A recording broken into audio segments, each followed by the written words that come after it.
All right, girls. I think we're set. Shots up. Let's go. Oh, Michael is supposed to hit it first. Yep.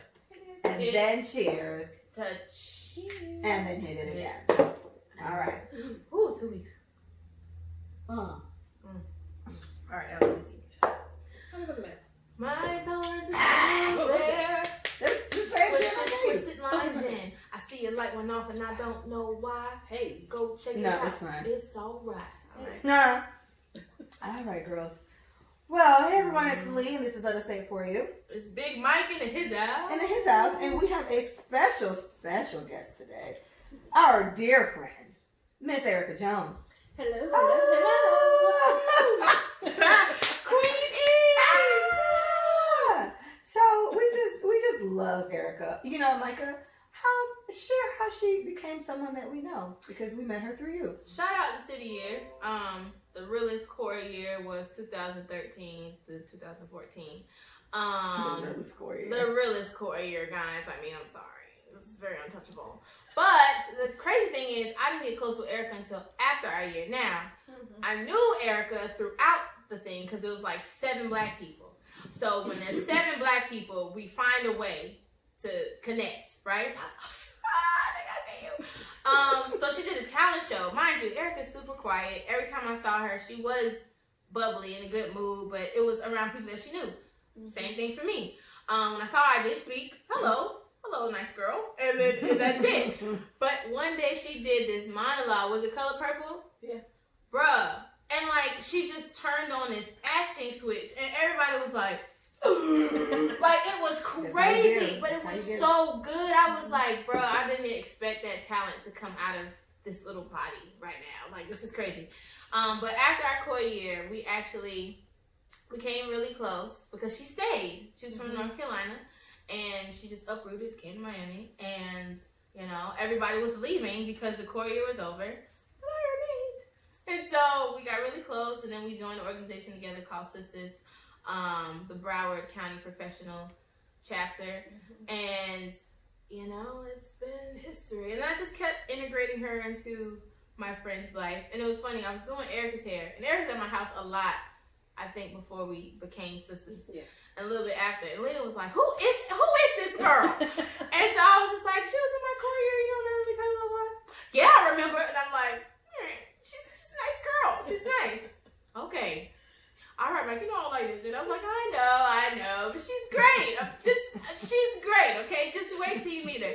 And then she met her, and she was like, I like her. I was like, right? So it just kind of worked out. But yeah, that's where Erica came into the picture.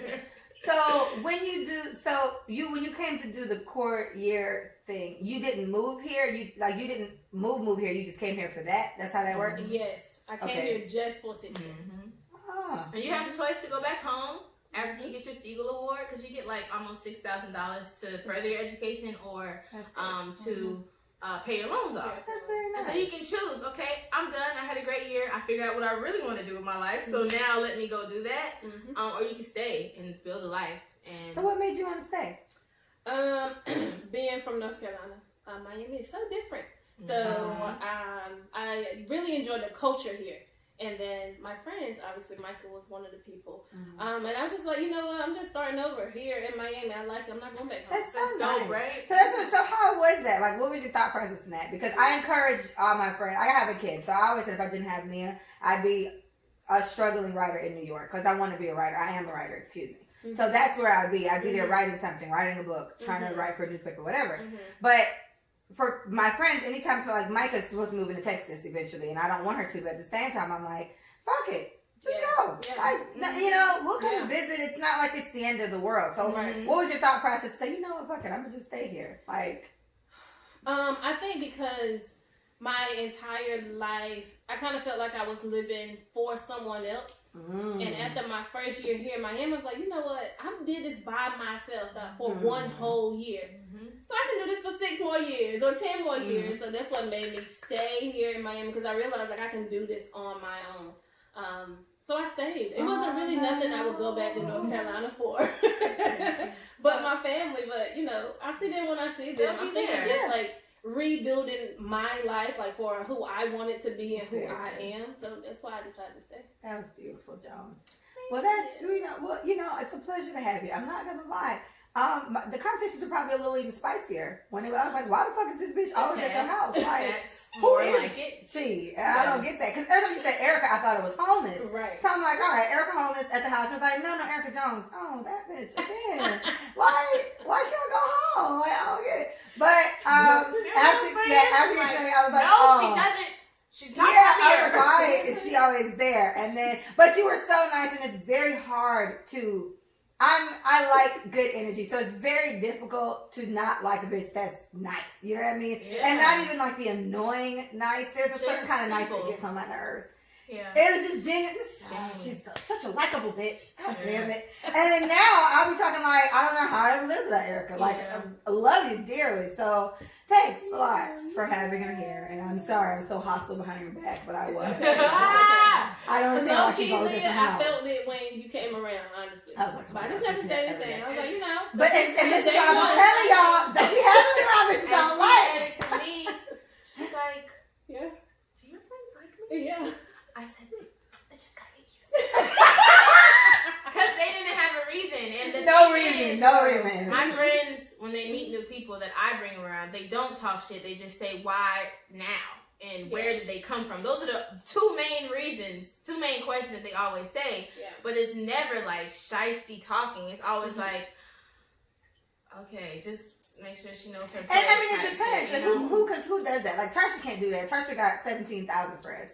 And you wouldn't do that. And Paige got a whole group of friends who don't even know. So it's like, the only people I can see really talking out the mouth like that is me, because the shit don't go. But think about it. So, like, you find different things about a person to not like because they're getting close to your best friend. Mm-hmm. You know what I'm saying? So now you just pulling shit. You don't even know this person. Now you just pulling shit. She ain't even cute. Look how she dressed. All of that negativity that comes behind. That's terrible. Yeah, and I've seen it. Like, you know, and we've been a part of that to some degree. Because I know you was getting close to somebody and her best friend was saying some wild shit. Not about you per se, like about you. Yeah. But she's like, well, what the fuck? When did y'all get close? Like, you know, little things like that. So it's like, it's this territorial thing that happens when you feel like someone is moving in.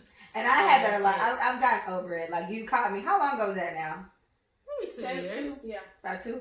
So, yes, the 2 years ago, Leah and this Leah are two very different people. But, yeah, then I was a lot. Because I had to deal with it so much. Because Micah and Tarsha have so many best friends. So, it's just like, oh, my God, bro. Am I special? How many of us is it? It's like 16. So, it becomes too much. And I am the whole, like, I do kind of live on this whole, you have one best friend, and like I just see somebody that I call, we ride, we got matching tattoos, we do all this. It just happens though that we all just kind of have multiple ones, and it took me time to get over that because I wasn't fucking with that for a long time. I was like, I don't get it. And before becoming close with them, I always had one. It was me and Kiara at one point. Me and Kiara were best friends for a really long time. I didn't even know that. Yeah, nobody does. Like, Kiara met Erica through me. Like, me and Kiara were best friends since middle school. Mm-hmm. And then we did have a falling out not once her Erica became cool, but after she already met everybody. Mm-hmm. And then they became best friends. Mm-hmm. And then me and Erica was best friends at one point, like nonstop. We had matching tattoos. Yeah. Like, so we have a group of like a tight knit group that I can deal with at this point, and I'm not all psychopathic about it anymore.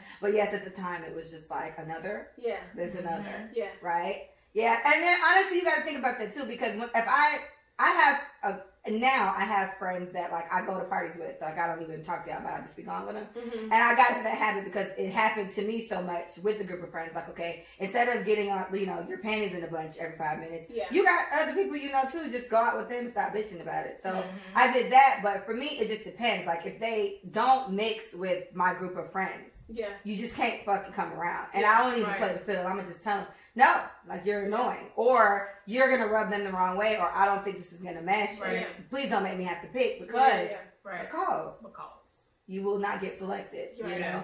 So it worked out great, but yes, so I'm so happy to have you. I realized I was just like, I understand. I came into Micah's life, and she already had friends before me. Mm-hmm. So that's when I started to feel it. I did have that conversation with her. I'm just like, I'm okay because I understand. Like I'm not like a day one. But I want to be able to build within this circle as well because I'm not from here. Mm-hmm. And I like these girls. Like, they all seem cool. So I'm glad that you are. I feel terrible because I didn't know you noticed. I swear I've been trying. Hey. I felt like I was doing a good job at not, because the bottom line is I didn't have any reason to not like you. Yeah. So it was just like, you weren't rude. There was nothing that you said, but nothing that you did, but your energy. Yeah. Something about this. I can't have this. And it's loud. Like, a lot of people think that, you know what I'm saying? It's like, it's loud. You know, like you have like a loud energy about you when you're not comfortable with something or something is rubbing you the wrong way, and it's not rude. So let's say that again. It's not rude. Yeah. It's not verbal. Yeah. It's a different type of communication. And it's not even like, oh, I don't even want her by me. Like, it was nothing like about it. Because I've seen girls move because they don't want to be grazed by the person that walks by the person that walks by. So it's like, it was nothing like that, you know? Yeah. But she just noticed. And I think people who just are in tune with how energies work, she was able to pick. Not everybody can pick that up, and it wasn't so obvious. It wouldn't be obvious to somebody who just clearly is like, And I think that's why I guess I think I'm doing a good job, because when it's like openly I don't fuck with you, there's nothing like secret about it. Clear. Like I'm not speaking, like I'm walking past you, like I'm dead ass. So I know that's rude, and I don't give a fuck. So I swear, like I'm doing so good at showing that I don't care for her very much right now. For the untrained eye. Yeah. Oh. The third eye people. Well, that's a lesson, y'all. My friends know what's up. But like, I mean, like, I'm literally saying Erica's praises. Like, she's so genuine, and she's such a likable bitch. My God. I'm so happy that hello, good job, okay? All right, so, well, thanks for being here. Didn't know that's how the whole, somebody said don't podcast when we're at work. I'm sorry. No. You can listen later. You can listen later. Okay. So, we were talking right before the podcast started, and I wanted to talk about this. Favorite hood movies. So, Micah has on a Poetic Justice shirt, and I must say, I am madly in love with Tupac. May he rest in peace or not. I don't know if y'all believe it. I don't know what it is. I thought he did, but some niggas don't think so. Yeah. So, I love Tupac. I have a lot of Tupac and Bob Marley shirts, like at least 3 apiece. And I have one Prince shirt because I love Prince. Mm-hmm. So, whatever. Oh, Biggie and Tupac. Pick one. Tupac. Biggie. All right, bitch. Hello, strike one. No, okay. No, okay. It's hard to not like Biggie, but yeah. Okay. Cool. So your favorite hit movie is Poetic Justice. You're saying that you know, like the words you just gave us, like a whole.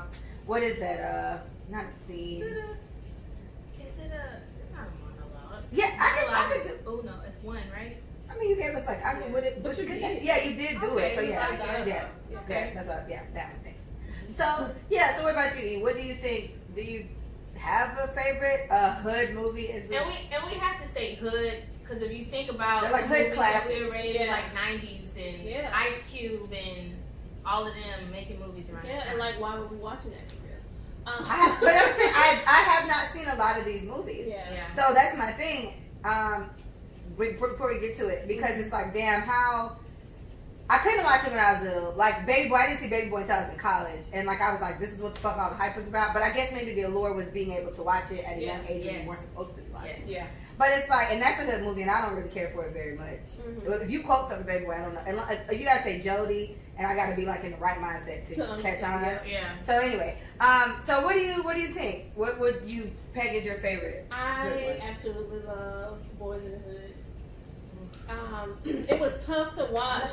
I mean, like as a kid, that's what I was saying. Like, why was I even watching that? But we watched it so many times, and then as I got older, I started to understand like what really happened. That's the one with Ice Cube, right?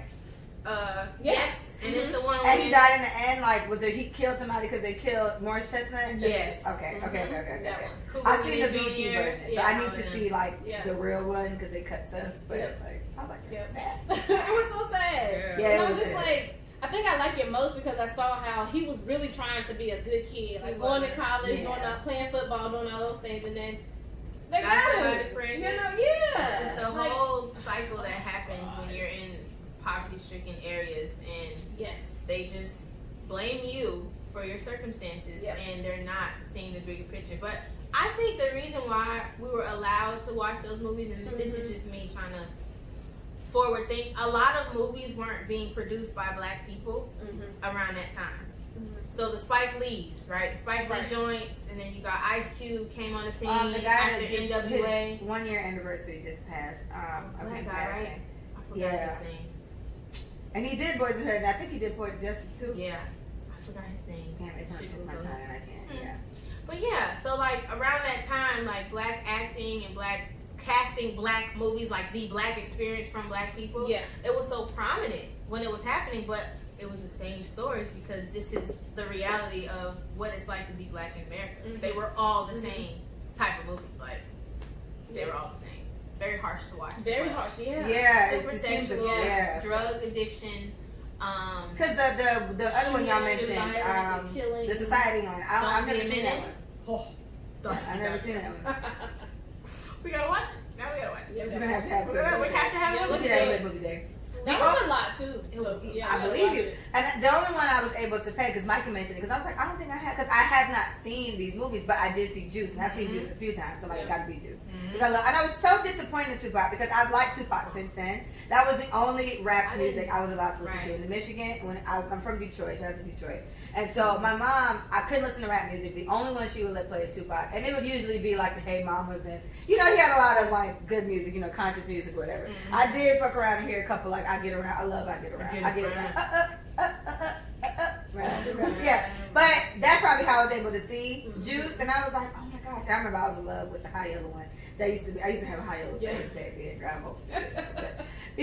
He was my man. And I'm like, Tupac, I was like, why would you do that? Like, damn, and then like Epps got the Juice after that or whatever. So I guess that'll be it. But I think, I'm gonna write it down. We're gonna have a hood movie day. I'm gonna use one of the boxes Manny gave me and come up with them, and we're gonna see if we can draw our conclusion.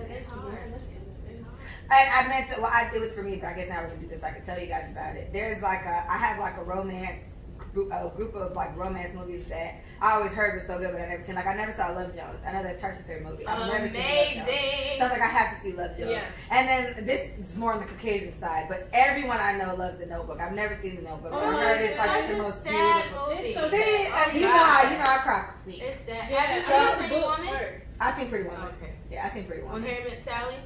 No. Those are one of those romantic. The one, like moaning in the middle of the restaurant. Have you ever seen that? Like people like replay that skit. No. It's a guy and a girl at dinner.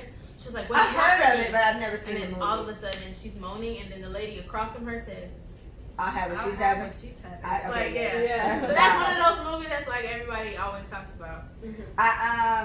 I remember the one I remember that I liked a lot that I'm gonna add to the list. I've seen it already, but I'd see it again. Is the one where it was Sandra Bullock and I think Sandra Bullock is somebody, but they kept writing notes and putting it in a mailbox outside. But it was like the a lighthouse, time difference. The penthouse, there was a time difference or whatever, and they like fell in love and it's something the like letter. It's something like something like that. Honestly, that might be it. I think it's the letter. But my thing is like, was it but it the wasn't Lake the Notebook.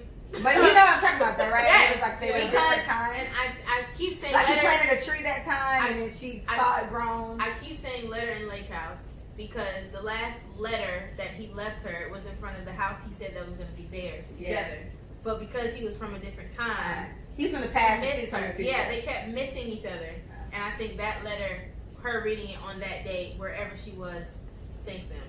It was very beautiful. Yes, I remember liking that a lot. So I'm gonna find some really, just bring the Kleenex, and we're just gonna cry. Yay!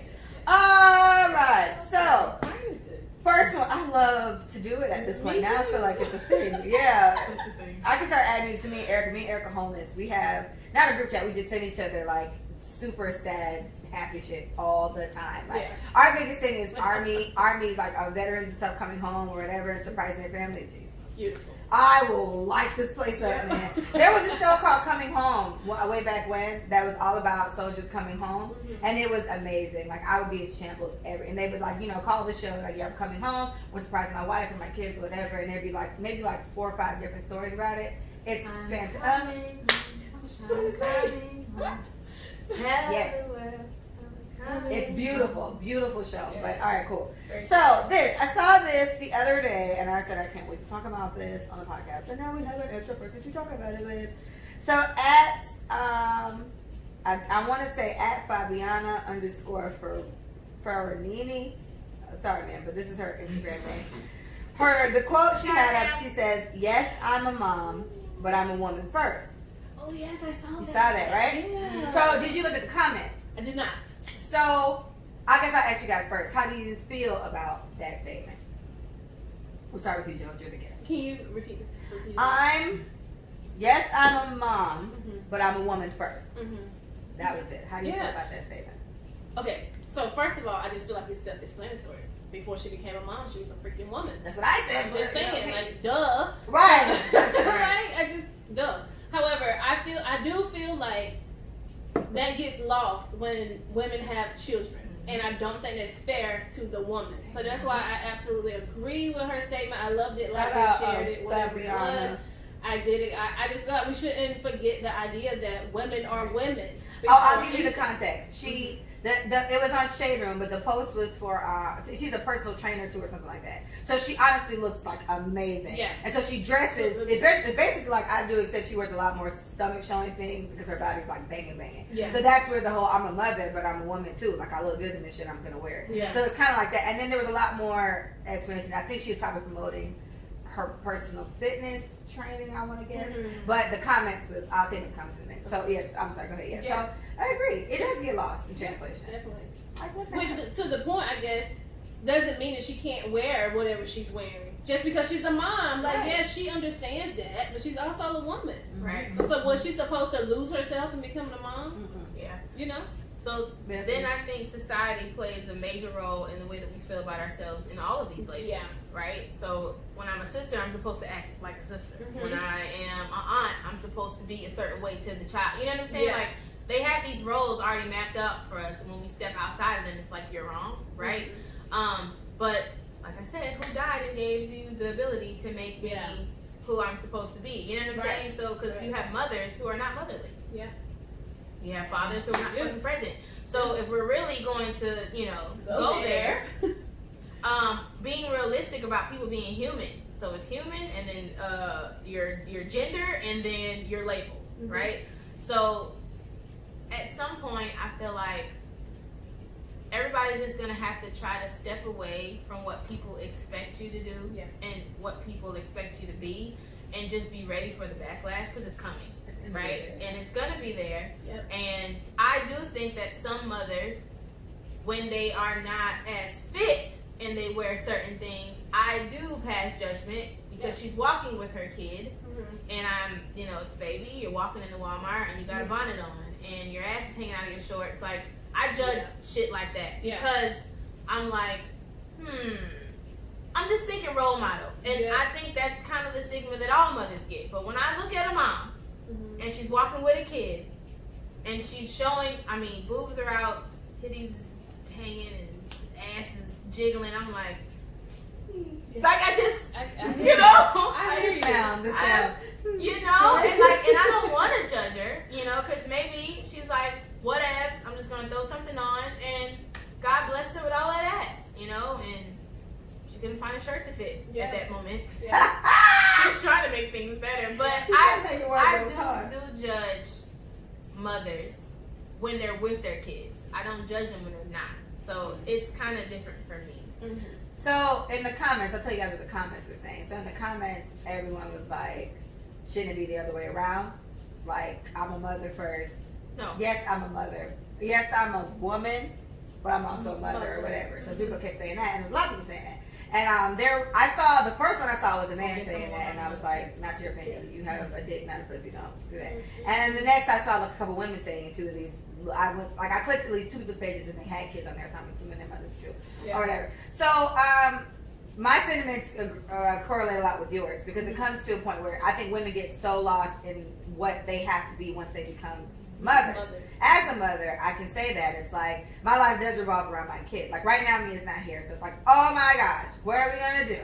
It's podcast time because I cuss like a sailor, and I don't like having the podcast when she's here because I am a role model to my child, right? And so Mia tells me all the time, "Mommy, your breasts are so big." One time she told me they were long. We're not gonna talk about it. Then your mommy, your booty's so big, whatever. So my kid sees how I look, and I don't. it doesn't bother me. She see me try on dresses. Like I have a lot of form-fitting things, and she's like, "Well, mommy, you can't wear that out." And I've never had like my ass hanging out. I am always covered, but you can see it. So it's just like she'll give me like the little say so about, "Mommy, you can't wear that." Because, mommy, the men are going to look at you and I'm like, okay, Mia, and this is why I don't like going out when she's here. Because then we have to have that conversation. But to take it back, that bothered me so much because it's just like, leave the lady alone. Like, at the end of the day, one day you're kids. If you're lucky enough, I want to say if you do it right, but in some cases you can't be, it just doesn't work out that way. But one day they're going to leave. And then you're going to still be a woman again, and you're going to still be a mother, but they're going to be at college, or they're going to be with their own families, and now you've literally, what are you now? Yeah. Like, now what the fuck is it, right? Mm-hmm. And so my mom had said that to me before, that my mom and my dad broke up when I was really young, and she kind of just avoided everything for a long time, because, like, I just don't want people around my kid, and I don't want Leah to see this, and da-da-da. So she doesn't regret not doing it, but she was like, I could have just, since I had babysitters that I went to on a regular basis that I knew and I liked or whatever. I could have did that more. And she was like, I never want you to do that, because I'm not with my daughter's dad anymore. So she was like, if you need her to stay with me, she can stay with me or whatever. And whatever he has her, just go out and do something. She always preaches that, like, go somewhere with Micah. They try to take you somewhere. Like, she always says that because she's like, I don't want you to get lost in your mother role so much that you don't do it. And then she also gives me props saying you're a great mother. And I love my kid like there's no tomorrow. So I never get fazed by that. But to tell a woman automatically like, oh, shame on you for this and that, it's like, it kind of just is what it is. And my thing is, whether I get what you mean by seeing a woman wear a certain kind of thing when she's with her kids, and you kind of just have like an opinion. And my thing is, opinions get drawn either way. I wouldn't have cared about that. It's more so on her. If I'm out, ass hanging out, titties out, and someone's looking at me with side eye, that was gonna happen regardless. Like, if my kids with me, it's like you knew that someone might have felt a way about this when you walked out the house with little JJ and little Lily. So, if anything, I'd be more so mad at the woman herself, the mother. It's like, why are you all stressed out about it? Bitch, you know what you had on. So I wouldn't give a fuck what Micah thought or what Erica thought or anybody else, because this is what I want to wear today, and this is what I'm gonna do. So I thought I would have had more debate, but I don't know why, because it's you, and then surprise. So but okay. So devil's advocate, when you become a mom, nothing else matters. Nothing else matters. No, not self-care. It's not about you. So when you go weeks with your hair not done and your nails not done and your eyebrows not whatever and your vagina is bushed, like whatever you do for self-care. Chewbacca. Yeah, Chewbacca style. Shit, you didn't forget about your husband. So or the guy that you're with, because I think it's a lot of times it's not said that the moment that a woman has a child, the man also becomes someone that is no longer in the foresight, right? This person literally is on the back burner. Like, you don't cuddle anymore. You don't, because it's not about you, right? So I do think it's very unhealthy that happens, because I don't think it should be that way. But they put so much pressure on mothers because that is the most important role, task you will ever be assigned in your entire life. That's what they give women. Hey, mom, aspire to marriage. Yes. But when you become a mom, you're really a woman. Like, oh my gosh, you really did it. And that's why they give so much heat to women who can't have children, women who don't want children. Like, I've had a conversation with somebody, I don't want kids. Everybody was like, what? What do you mean you don't want kids? I don't want kids. This world is fucked up, and I don't want to be a part of raising a child that could possibly blow up a school because I didn't give them enough attention. These are very valid points, not to have children. Totally get it. If you think you're going to screw up a kid, don't have to. But the fact that a mother said that, it's like, oh no, a woman said that. It's like, oh my God, how dare you say that? It's like, the thing in my life that is going to be most important is not me being a mother. It's about the impact that I leave on the world. If that comes out of my womb, then it comes out of my womb. But if it doesn't, I need to know I was here, whether I had a kid or not. You know what I'm saying? So I think the scrutiny behind even a mother being all a woman could ever possibly be that's important enough to even acknowledge is just too much pressure on women. And I think that's why the ones keep them. I said that before to Emerald one time. It was like, I think right when she had the baby, and I was like, you have to take care of yourself. I'm not, because we were having a conversation. She was complaining about something, like something just was the word. I don't remember exactly what it was, but my thing is, you have to take care of yourself. I was like, because you have officially now had two very important things that women are supposed to just be all about at this point. Yeah. You're a wife. Yep. And now you've become a mother. So your whole life was supposed to float around your husband, it's supposed to float around your baby. And I was like, you have to take care of you. You're literally no good to either one of these men. She has a son. No good to either one of these men if you're fucked up in the head. Absolutely. Right? And no one ever really kind of processes that. Like, you need like a 5-minute time out. Whatever it is, you need to do that. And so whatever you need to do for some, and I have to kind of be mindful of that. Maybe a woman does feel better, like the ones that just have naked. Maybe this is for the attention, right? Maybe. And maybe she just wants to have somebody whistle it down the fuck out number 2, or whatever, just to make her feel nice about whatever, you know. So I don't know. I just feel like I hate seeing people jump on that, and I want women to be a little more supportive to women in that situation, because there's a lot of women in the comments too going off about it, and it was like, you don't need to be like that, because just because she dresses this way is not to say she doesn't take care of her fucking kids. The two don't correlate. Like, one does not automatically mean the other. So why give this lady so much shit? Because and what she had on in the picture, she had on literally one, like you asked about the matching outfit. She had on like a burgundy top with the pants, but it was like a crop top, but it was fitted, and she looked great. Right. And it was like, well, bitch, if you work out like that, ask wear her what what you you want. want. She had like 3 of them. Wear what you want. You look phenomenal, you know? So it's like, I love that though. I love that you guys feel that way. And I hope that all women, you know, check yourself whenever you notice that. I'm not saying, because me, you know, my opinion is what it is. I don't care. I don't like the word being judged, because I don't feel judged about anything. Like, you say something to me about that. The only way you can feel judged is if you agree in some type of way. I need you to like think about that. Feel judged and be judged are different. You don't but feel it, but I can judge you. You don't feel it though. But that's the point. Then it doesn't matter. Like, Right. it doesn't matter, right? If you judge me, oh Leah, you're so this and that. I don't care about none of that. But that's a response to me judging. But that's all that matters. You judging me, that's how you feel. If you want it, like, it's not fucking up your head by judging me. It's fucking up my head by agreeing or feeling a way about what you said. If I don't care about what that is, I'm a half-naked mom with titties and ass out, and it's like, oh my gosh, like, how could you dress like that? Because if anything, you just discussed it at this point. Like, why would you do that, bitch? With your kids right there, and I'm just like, the only reason for me to sit there, well, bitch, you don't know about me, you don't know my life, whatever. This is a defense mechanism. There's nothing for me to defend. True. This is my body, my clothes, my kids. I'm gonna do what the fuck I want to do. Go get your chicken, bitch. Like, you know what I'm saying? So that the judge thing doesn't work for me. Everyone gets opinions. The first opinion, every time you see somebody, you judge automatically. I judge Erica automatically. So I'm like, okay, why is she always around? That was it. I didn't have anything else to say. But it was for Erica to feel a certain kind of way about it now. And if anything, I was the one offended more so. Erica kind of peeped it, I guess. She was like, and it wasn't even said. Yeah, you know what I'm saying? And that was an unsaid judgment. Right. Because I didn't tell you how they felt. Yeah, she didn't tell me. And I didn't tell you. Listen, one thing about me, sis, I know what needs to be said and what doesn't need to be said. Why be the person to always kind of blow shit up when it's unnecessary? If people are feeling, let them feel, and don't pass it on. Like, don't pass it on. Keep it to yourself. Nod. Don't agree, because that means you're a part of it. You just kind of nod and say, really? Well, why? Never give your opinion. I'm trying to help y'all, because a lot of people get caught up in stuff like that. Even if we having this mother conversation, and then let's just say somebody was like, well, Micah was talking about moms, and she would, and said it to you.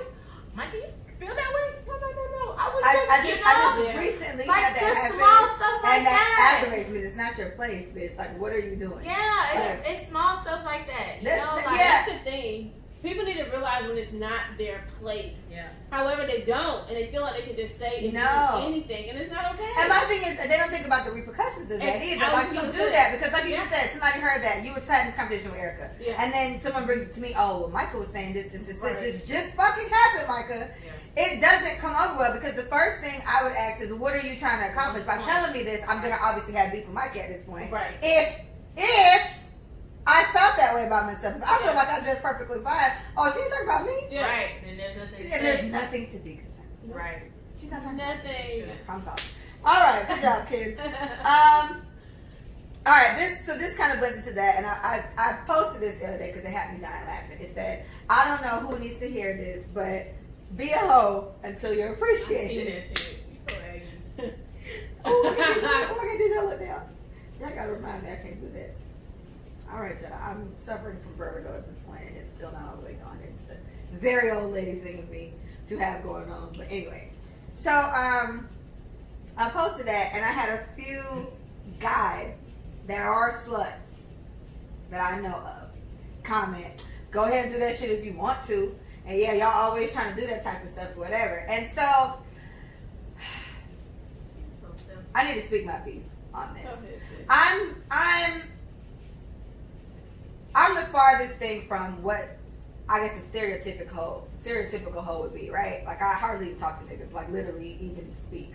So, fine. But what bothers me about this so much is that we take hoe ass niggas all the time, right? And so you're trying to tell me if this, because the idea I really got from this is stop making commitments when you're not committed. That's really how I took it. I didn't take it as go be a hoe, go text 7 dicks today. Right. But to be honest, if that's what she wanted to do, because we've had that conversation on the podcast before. Why is she a hoe? Because she wants to fuck somebody. She wants to fuck this guy and go on about her business. Well, how does that make her a hoe? Right? And so that was an argument. It's very debatable. How does that make you a hoe? Because you feel like fucking nigga you want to date with. Yeah. But a guy would easily call her hoe, but we get called hoes for less, right? We get called hoes for replying to niggas in our inbox. If I'm talking to 5 niggas that I've never even seen, I'm a hoe for that. Yeah. So it's so much pressure on us to be like the epitome of like style and grace and class, while you niggas literally fucking sisters, cousins, sometimes the kid and her mama if they old enough, like just all type of disrespectful shit that you just expect us to take you through that and it be okay. And we're just expected to be the epitome of everything. Now that was something that we talked about before. We're supposed to be like smarter, which we are. Yeah. But we're supposed to just be the better ones. So you're not supposed to do that. Fuck you. Selfish. Right. That's so selfish. Like what the fuck is that? And men only going along with it because that's what somebody told them to do.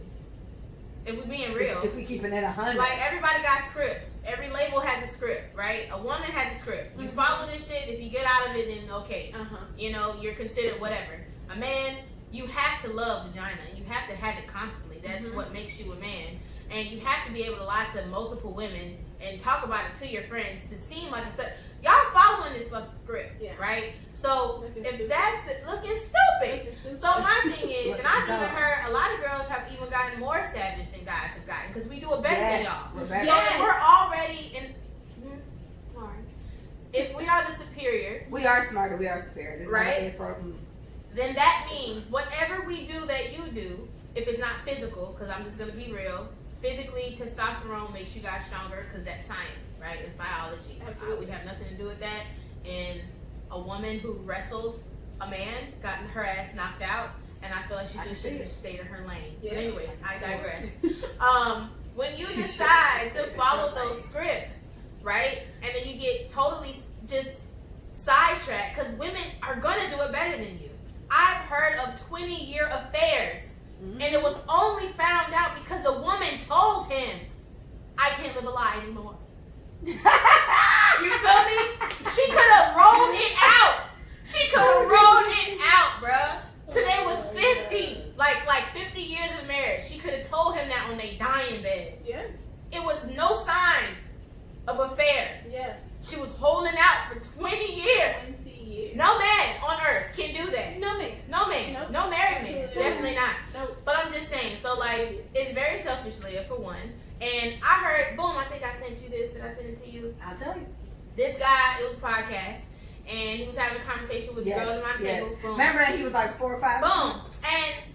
And they, I would say they like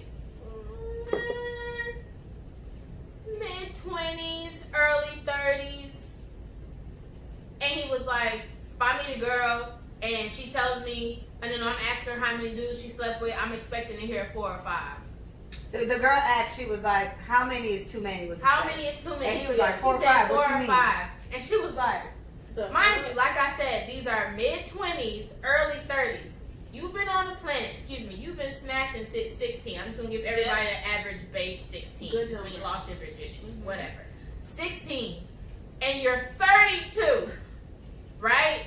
And so we're thinking about being single. We're thinking about college years. People who went away. People who stayed home. People who had really bad breakups, which is with the fucking everybody. Like, there's so many different scenarios that happen that people just keep adding bodies. Yeah. Right? Because that's the circle of life. Yes, yes. Right? So my thing is, I think it's absolutely ridiculous. And first of all, he didn't even catch. You know she was lying to him. The fuck? And I think anybody who asks, you you should, like Drake said, she says 3, multiply that by what? By 3? That was Who J. said Cole. that? J. Cole said that? Says you only fuck by 4 or 5 niggas, so you know, gotta multiply by 3. That's J. Cole. Boom, J. Cole. I love There it that. goes. And so my thing is, you're never really gonna get the real answer, are you? But they say that, and to me, that's not true. I'd give the real answer. I hear you. But I get you. Anomaly. If you smash So would you 25, lie? Would you lie? Like if you I fuck, would smash 25. but if you fuck 30, let's say you fuck 30 niggas in these 30 years, right? and I really want him, and I feel like he's gonna judge me for that, I'm gonna say 10.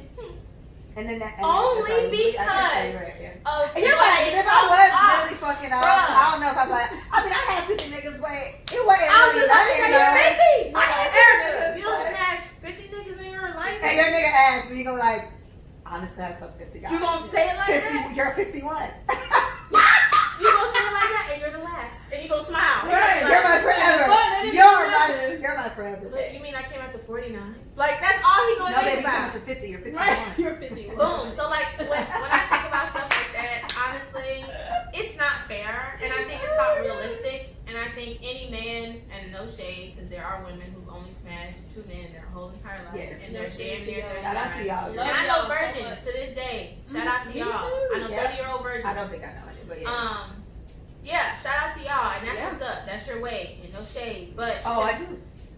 to men who literally sit around here and just totally desensitize the fact that sexuality is like such a major part of life, you're an idiot.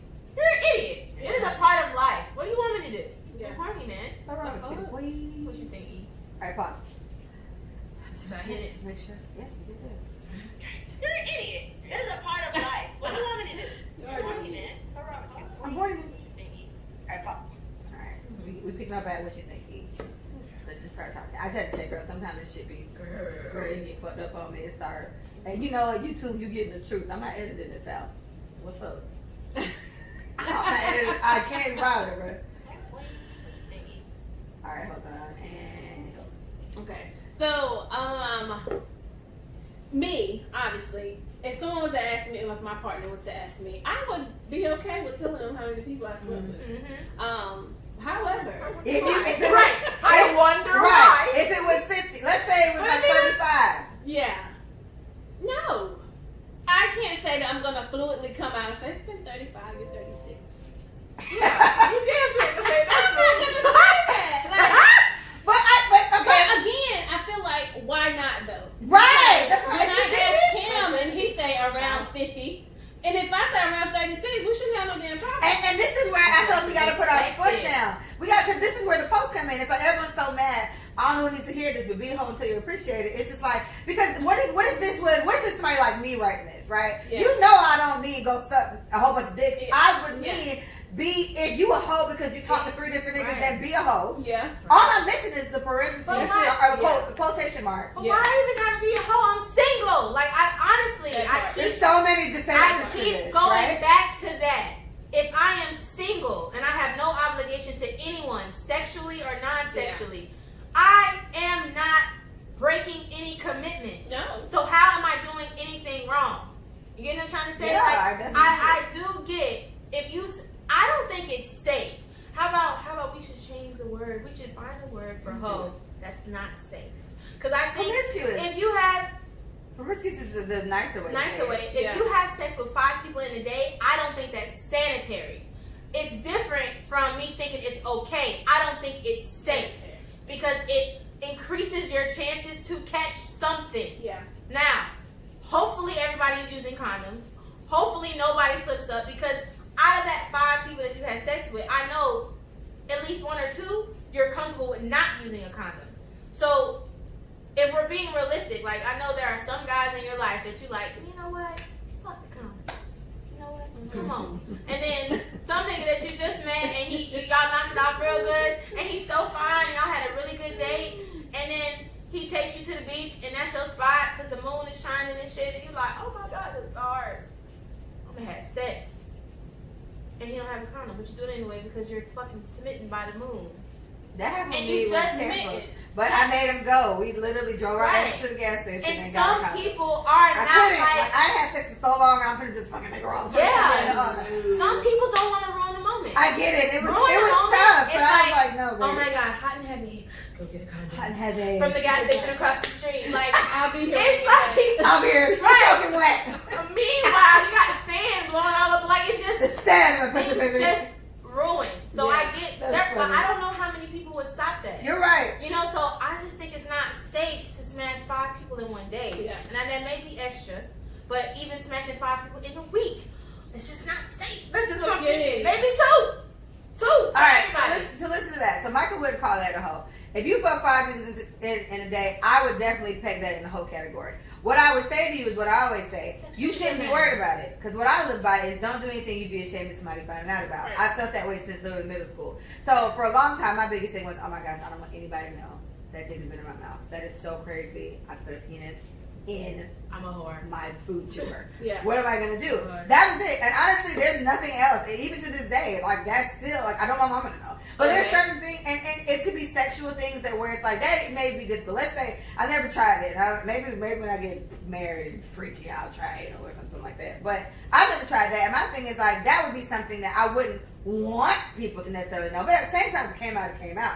Now, if I did have a moment where I fucked 5 niggas in one day, that may be a lot. My thing is, if you're ashamed of that any type of way, then you probably shouldn't have fucking done You it. should have did it, yeah. What? Well, how about this? We don't think about the psychology behind sex and what it means for some people, or what it means for a lot of people. Mm-hmm. Now, molestation plays a role in how heavy a woman is sexually, Mm-hmm. and also a man. Mm-hmm. And we already know how I feel about young boys being put on by their older brothers and their Yeah. cousins and their fucking uncles. You always pushing older vagina on 10-year-olds because Little you're kids. just so afraid of him Goddamn being kids. homosexual. You're so afraid of him not being into women. You force him into sexual experiences Yeah. way too fucking early with a woman that's damn near more than half his age. Yeah. You know, so if we think about the sexualization that happens with little kids, and then you just get older carrying that same unhealthy ass sexual behavior, when I get, I don't know, 14, I've been on, smashed 4 or 5 niggas if I was molested by one of my uncles. And then if I wasn't molested, how about that? And everybody in my house fucking off because everybody older than me and everybody's talking about it, right? So if it's so fluent and it's so like free, whatever, when I get to high school, if I like somebody, this is what you do when you like somebody. When y'all get alone, there's no such thing as getting to know someone. I'm alone with you because I want to have sex with you. Mm-hmm. I'm alone with you because I want to make out. Like, it was always a reason why you were alone with somebody. You know what I'm saying? That wasn't to get to know you. I didn't even want to get to know niggas till college. Like, for real. Yeah. Like, boyfriends are different. I always had one. But leading up to that point, it's just like, damn, he's very attractive. Mm-hmm. And, oh, wow, his lips are so soft. Like, you're just so sexually charged. Yeah. So I'm really thinking about the psychology behind sex and why there are so many cases of promiscuity when it comes to women and men, but obviously women it's a lot worse. Well, but it's like a sex addiction. It's like I'm trying it could be nymphomaniac, you know? because that's the name for him. But Yeah. Or I'm hurting and I'm trying to right, get and to me, pain release. if it's on that, it's on a deeper level, and I wish I could somehow like have this like automatically like downloaded to phone. Because even then, it still kind of works the same way. Don't do anything you'd be ashamed people find out about. If you are somebody that is troubled by this, you have had molestation, or everybody around you is fucking, and you got whatever the psychological thing, Yeah. you gotta ask yourself, okay, if I fuck 5 niggas today, Somebody finds let's say I was molested by Yeah. my dad or something like that, Yeah. and or I fuck 5 niggas today, Mm-hmm. would I feel away if people find out about this? Yes, I'd be embarrassed. Okay, Yeah. it's probably best not fuck 5 niggas. But you know they won't ask that and they'll feel bad after doing it. Understood, but right? but that's the point. These are people that I can't help with my saying. My No, saying no, go yeah. after them. No, yeah. You know, but, I definitely but then that's where I guess I can't even I wouldn't even know how to help them. Like that would Yeah. definitely be a whole But therapy thing. We have that's to try what to I'm get them in saying. there. But that's what I'm saying. So like Yeah. when we think of it on that, and I just thought of it this because we've had this conversation many times. But I We just have. thought of it on the psychological aspect. Wow. People Who knows why, women right? always blame having a father, and I do know someone that is close that said when I get intoxicated, I lose control. Mm-hmm. And I tend to do stuff that I regret the next day. Mm-hmm. And I didn't know that this person was going to verbally express that because we just have known this person to just be that way. Yeah. And then they said that out of nowhere when they weren't intoxicated and they were crying. So I'm like, okay. Right. So it's like trying to like understand why you're so sexually charged and why it's so easy for you to just have sex Just fuck somebody. with people. Like you, Yeah. shit. Like maybe something is wrong. Like you're looking for something definitely in the wrong place. Like you're Yeah. trying to be fulfilled. Yeah. You're trying to seek some type of love, connection and love with somebody. attention. Yeah, That's what they're trying to do. I just For anybody that if this is seeming kind of whatever to you, maybe it's connecting a little bit. Yeah. Like it's taking it to this level. If that's the case, then don't even.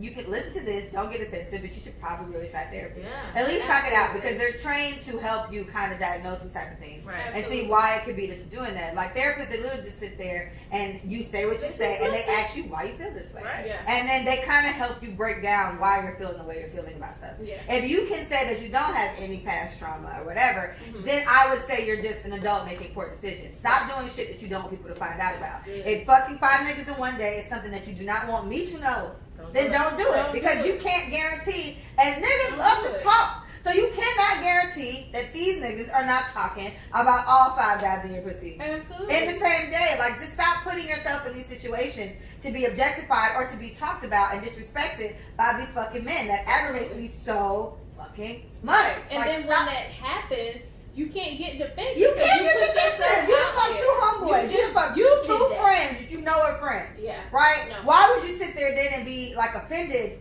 if it comes out? You shouldn't have fucking done You it. shouldn't have. And you knew this. Stop letting your pussy control you that much. Yeah. That And you your just, penis, especially the penis, especially. especially you niggas, because you're reckless. I don't even know if the penis care for real. The dicks don't care where they go. The dicks don't They care. want a wet warm hole. The bitches would Anything, fuck. your mouth, Like- face, ass, whatever. Oh my gosh. All right, that was beautiful. You lovely bitch. All right. I'll go to this. Okay, what if you both have boyfriends? I do not.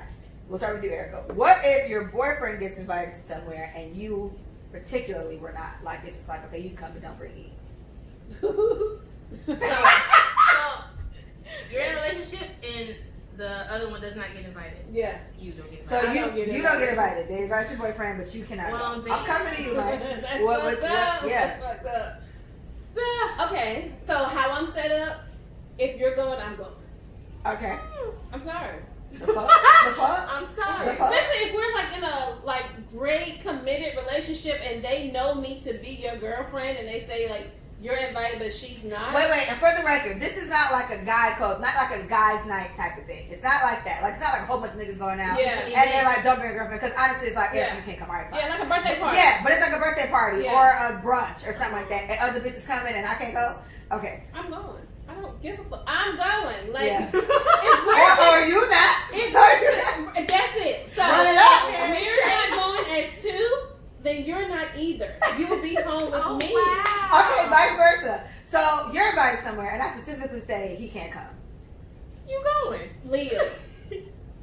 Why It's my whole can't he come? nigga. Yeah, explain Like, this yourself. is my nigga. You see me with him every weekend. Like, why can't he come? Right, and Can he then come? yeah, I don't exactly. even think I say why can't he come. Like, Leah, can he come? Yeah, and then I'd have to be like, okay, why? Because to me, I'm like, hey, bitch, why the fuck can't he come?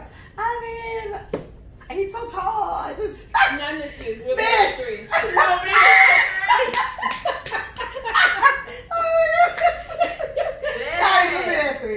Okay, Mike, you invited your man. No, your man been invited, and you in particular cannot come.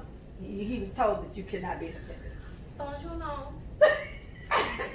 I'm different. Go ahead. I'm different. Yeah, I'm different. Honestly, if I was invited somewhere and No, it's not about you. Him. he was invited and I wasn't invited. Mm-hmm. That's just what it was. First thing I want to think, obviously they're not my friends. They're probably someone I haven't met. But even if they are someone that I met, I know how I am with my friends in our time, and what will happen in that space that may not happen if I bring my boyfriend. Yeah. You know what I'm saying? So So, I'm so you thinking can see the vice versa. I can see the vice versa because I'm in the vice versa. So it'll be Yeah. easier for me to be. Consider it. And another thing, I haven't experienced it yet. the way that me and Willie kind of work, like I I don't have to be everywhere Willie is, and he doesn't have to be everywhere that I am. Like, I think because we're really different.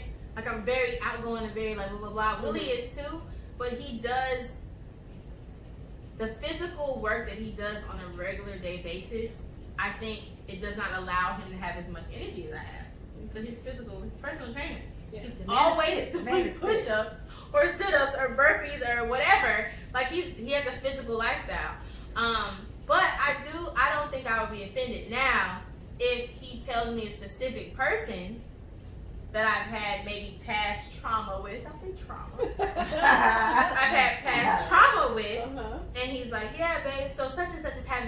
I'll be back.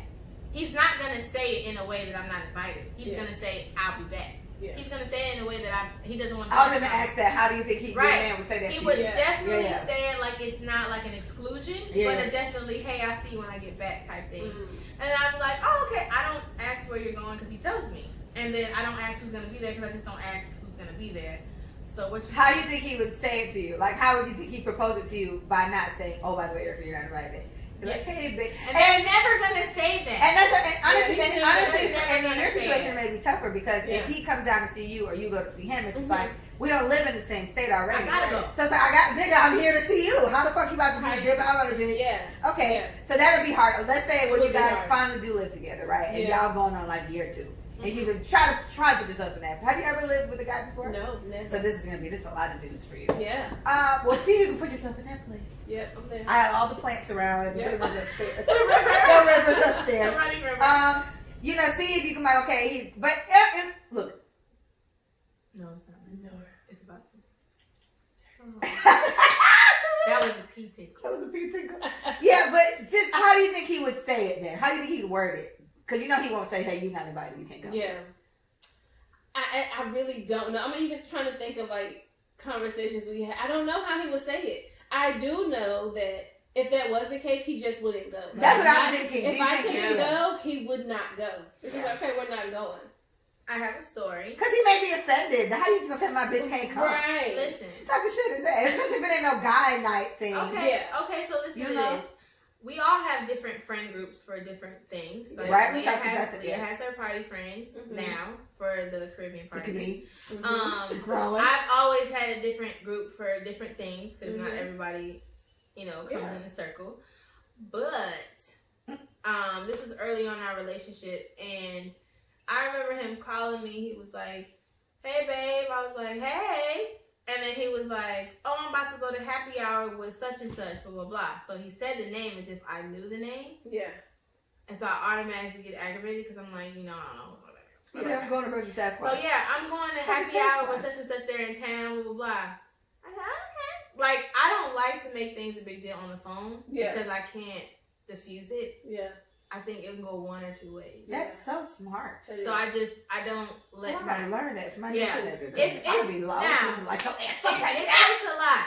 It's hard. It takes a lot, and you will have slick moments. Because when they start saying dumb shit like that, like, nigga, you don't fucking play with me. But okay, when it's like that, then you have to, But if it's not blatant disrespect or it doesn't seem like they're trying to get over, they're just trying to kind of you gotta do what you gotta do. Put something over, like, oh, let me just put a little coat on this that we can talk about later. But I sensed because when you start knowing someone, you know their mannerisms, you know the inflection of their voice, the tone changes, all that. So he kind of sped through it, but it was a nervous sped. It wasn't like I'm trying to hide something. Please don't ask me. Yeah, it wasn't like I'm trying to hide something. It was just like I wonder how she's gonna take it because I've never said it before since we've been together, type thing. Yeah. So I was like, oh, okay, have fun. Yeah. I'm aggravated. Yeah. And so he was like, okay. He was like, okay, I'll call you. Technically passive aggressive? Low key. So I was like, okay. I was like, oh, yeah. Have fun, catch up. I don't even talk like that. Anyway, so, I'm about to say. Like, and mind you, this is the first situation. This never happened. I don't know any of his friends out of anything. Other than Dominic, I didn't know anybody, whatever. So I said, okay, cool. So I got the phone. I'm like, happy hour, huh? And I'm like, okay. All right. Okay, you're coming from a non-trusting place. Okay, let's just suspect that he's getting together with people from fam. And they're going to have a good time. I've done things like that. But I say I'm going with my friends from school. Yeah. I'm not naming everybody because you don't know them. Yeah. So why would I name them? Right? I'm going to hang out at this spot at this time, blah, blah, blah. Yeah. Now, happy hour implies that it's open. It doesn't imply that it's closed. It's not a private party. Like, that's not a happy hour. Yeah. Right? So, you know I like to drink. When I come, that's what we do. You're social. Right. So when I hung up the phone, I'm just like, I'm not doing nothing. Like, I'm not, it's 3 o'clock, I'm not doing anything. Like, I'm done with my day, I'm done driving, blah, blah, blah. But whatever. So he called me like an hour and a half. I wanted to call him so bad and just say, who are your friends? Like, I just wanted to say that. But I was really aggravated. You felt it. Yeah, you felt how you were going to sound. Oh my God, just blah. Right? So I'm like, don't do it. So he called me like an hour and a half later. He was like, "Hey, babe." Now he wasn't lit, but I know because he's not drinking, he's a smoker. So when he called back, he did sound slurred. Yeah. But it wasn't to the point where he just had such a good time. He had too many shots. It wasn't like that. Yeah. So like when he talked, it was just like, "Oh, yeah, I had a good time. It was great catching up with those guys, blah, blah, blah." So he kind of like named everybody then. He was like, "Yeah, I went to school with her. And then he was my first roommate." And so he just kind of like went down the list just genuinely. It just kind of came out. Yeah. So I took a deep breath. I was like, okay, I did good. This is a nice little test. Right. But I was flaring. Like, I was literally like... Y'all ever seen that episode of Family Guy where it was like, inflatable framing air guy, inflatable framing air guy. Michael was doing that shit. Inflatable framing air guy. Bruh, that was me. But I get it. It's almost like you want to get upset at the people who are throwing it. Because you know they have a significant other at this point. Yeah. But then there's still people who think you don't have to do everything with your spouse. Yeah. Like, everything ain't for the couples. Yeah. Sometimes it's okay to... Can we talk more about that? Let's do it. What do you think, Leah? Oh, if it happened to me, okay. So if my guy, the only person I can think about is the last person I was the closest relationship I had. The one that you replied to was like, oh, I thought you were him. Uh-huh. So he was a smoker. Bree's father. Yes, Bree's father. Bree's daddy. So he had a group of friends, and they would just and I know everybody in that group, like not personally close, but if I see him, we'd hug and we'd say hello. Mm-hmm. So, but he would hang out with them. These are his friends, to be fair, and they would just be over there, just smoking their weeds and drinking their Hennessy's, and I'm like, why doesn't everybody be over there? So I'm like, Micah, what you doing? Yeah. Right. He still lived over here at the time, so it was probably a little easier, but that bothered me. I just saw Snapchat. I hate Snapchat, but always reminds me back when I had a nigga and on my song. So it was literally like 2 weeks ago. It was me, probably like 2 or 3 weeks ago. Me and Tasha was in there, and Tasha kept farting for whatever reason in that episode. And then I kept, and the snap, I'm just like, why hasn't he called me? Like, it was 420, it's for 420. Mm-hmm. And you were just like, bitch, you want us to stay here tonight? Because you was just really doing the most. And Tasha was like, we can spend the night, it's okay. I was like, why didn't he invite me? Like, why can't I come over there? Yeah. And then we went to that park thing out, and the macaroni guy, what's his name? Yes, girl, we got free macaroni. Shout him out, what's that? House of Mac. Reggie, House of Mac. Shout out to Reggie, House of Mac. So, it was that whole thing that was just so funny. So, if it was something where me particularly, I'm not invited, because that's what I want us to be the thing of. Like, okay, you can come, like Micah, Erica can't come. It's a specific. Yeah, right. And then I guess if anything, it would just be how you felt about it. But your man would be the first line of defense in that, and then he would know. So like, think about, you watch Insecure? Yes. Okay, so think about it. It's Lawrence, but it's the light skinned one that's with Leah, and he was like, all right, you can come to Cambridge.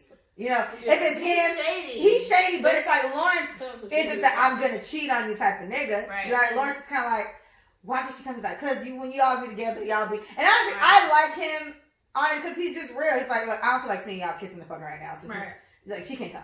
And he's like, nigga, what you mean? And so Lawrence probably wouldn't even want to bring Issa or whoever, the other girl, just for the sake of, I don't even want her to deal with that. Mm-hmm. But a decision would need to be made on his part. Are you going to go? But Issa or the whoever girl, whatever, for a friend like that, you wouldn't get offended. Because your nigga probably would already talked to you about him 16 times. Yeah, and you know how he is, and be like, all right, whatever. Yeah. It's like Dominic. You know Dominic, right? Mm-hmm. So it's like Dominic saying, for whatever, not that he is that way, but if he was, you wouldn't be offended by it because you know him, and you'd be like, all right, whatever. You can go hang out with him. Yeah. And whatever friend your boyfriend has that's in that space, it'd be like, oh, I'm not about it. Okay, all right, whatever, fine, bye. Because you know you nigga, you love you nigga, you trust you nigga, so it's not that deep. In my situation with Bree's daddy, I dated him many times. He cheated on me all the time around these same exact niggas. So it's just like, you know, if anything at that point, it was just a thing on me. Why are you fucking with this nigga? You need to let this nigga go. That's what eventually happened. Right. Now, I did have a flip side where when I was with Dora's dad, there was something that Tarsha was having at Natalie's house at the time, and she specifically told me Mandy couldn't come. And so it was difficult because I was like, all right, whatever. Me and Mandy had just got back together. Like, I was still aggravated with him, got back together. Like, that was after the whole Facebook crying thing. So I was like, all right, Mandy, we can talk, bro, like, whatever. So I was coming, because y'all had a few, I never came to any of them. Like, I didn't know them was there, remember? And I was like, oh my gosh, I'm going to finally get to go, because y'all told me about it. And he made such a big fit about it, because Tarsha specifically said, that he couldn't come. And so I was feeling both ways, because it was just like, I kind of get it, because they were having an issue at the time. And to be fair, she was wrong. He didn't do anything dramatic to her. She just didn't like something that he heard that he mentioned to her or whatever. But he didn't do anything. And then in the same breath, I was like, okay, I get it. I don't want to force her to have to be around somebody she don't feel like dealing with. I wasn't with this nigga, a week ago. Right. But then the same thing was like, okay, but he is my nigga now. And like, how offended would I be if he was invited somewhere and then specifically said I couldn't come? So that changes. Specifics? Yeah. But that's the point. Specifically, she can't come, right? And so, I ended up not going, and I was so aggravated because my thing is then by making such a big deal about it and making me not go, I'm gonna be here with you, but I'm gonna be aggravated as fuck the whole time. And my mom, I was staying with my mom in Weston at the time. That's right when I had left my apartment, and I was staying with my mom at Weston at the time. And my mom was like, "Oh, well, Leah, that's messed up. Like, you can't do that. Like, how can she just say he can't come?" And I was like, "Well, me and him just got back together. They're not really on the best of terms." She's like, "It doesn't matter though. For her to specifically say he can't come, like that's not okay, especially because he's in Weston with me, right? And it's like, I mean, you know, that's not okay." So my mom and him gave me this whole "it's not cool" thing, and I was like, "All right, whatever." So I did feel a way about it too, and I ended up telling her, I was like, "That's not okay." And so she's done that. She's actually done that to me again with Bree's dad, which she's very close with. And then she ended up changing her mind on it. I said, well, it's too late because this nigga's already offended. And so and that's another problem too, because in the case of your guy, he then can possibly cause tension between y'all. Because your nigga is trying to still be cool with his friend, but he's trying to also respect his girl. But it's like, why put me in this situation? Because she put me and him in the situation, right? This was for the fucking Aruba trip.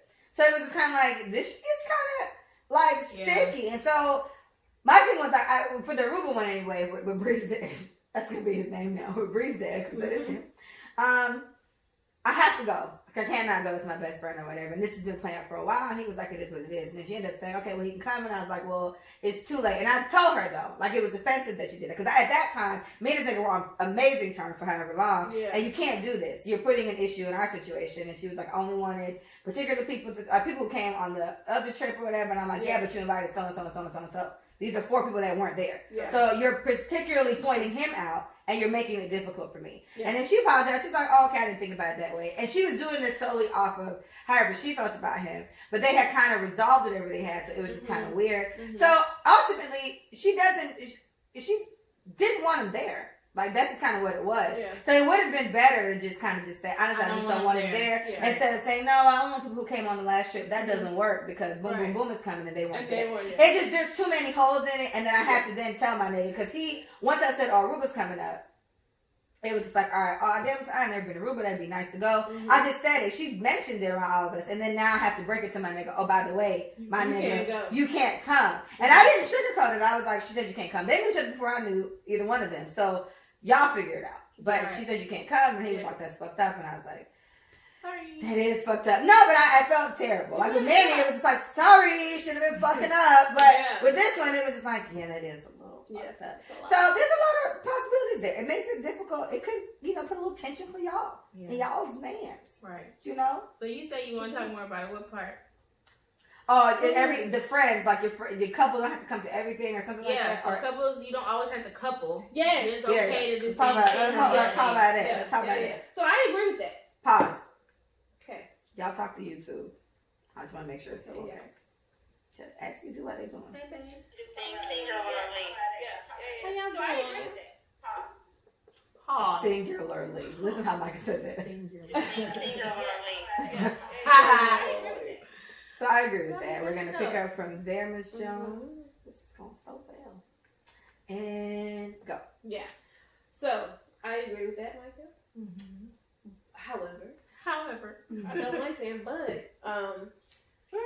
However, what if your partner don't agree with that and they feel the opposite way? Like, we should do everything together. Compromise is the word you're looking for. Yes. And what I will also say, I think it's very important for every coupling, spouse, marital status, whatever it is. This was an individual before you became one. And I think it's very important to maintain individualism, meaning my friends are my friends, and your friends are your friends. Pause. Sorry. I broke my microphone. I was moving so delicately, and I just fucked it up anyway. I just saw something look quiet, and I was like, okay, Mike is talking lower, but then I saw that my thing wasn't moving at all. Yeah, it's fine. Give me 1 second. Sorry. Guys, it's You know, nothing's perfect. It's all good. It's all good in the fucking hood, man. Hey babe, if you're still watching, say it's my cheat day. Oh. Your eyes on What me. is it? So okay. Alright, let's see if this sounds That's good. what it is. Spouse, marital status. Listen to whatever this. it See is. where you're picking that from. This was an individual before you became one. And I think it's very important to maintain individualism, meaning my friends are my friends, you know, your friends are your friends. Pause. Yes. Go. And that being said, Sorry. I said go in the recording, and I don't want to have to edit that later. Listen. Go. Please don't. I'm sorry. Okay. technical difficulties. Yeah. My friends are my friends, you know, your friends are your friends. And your friends are your friends.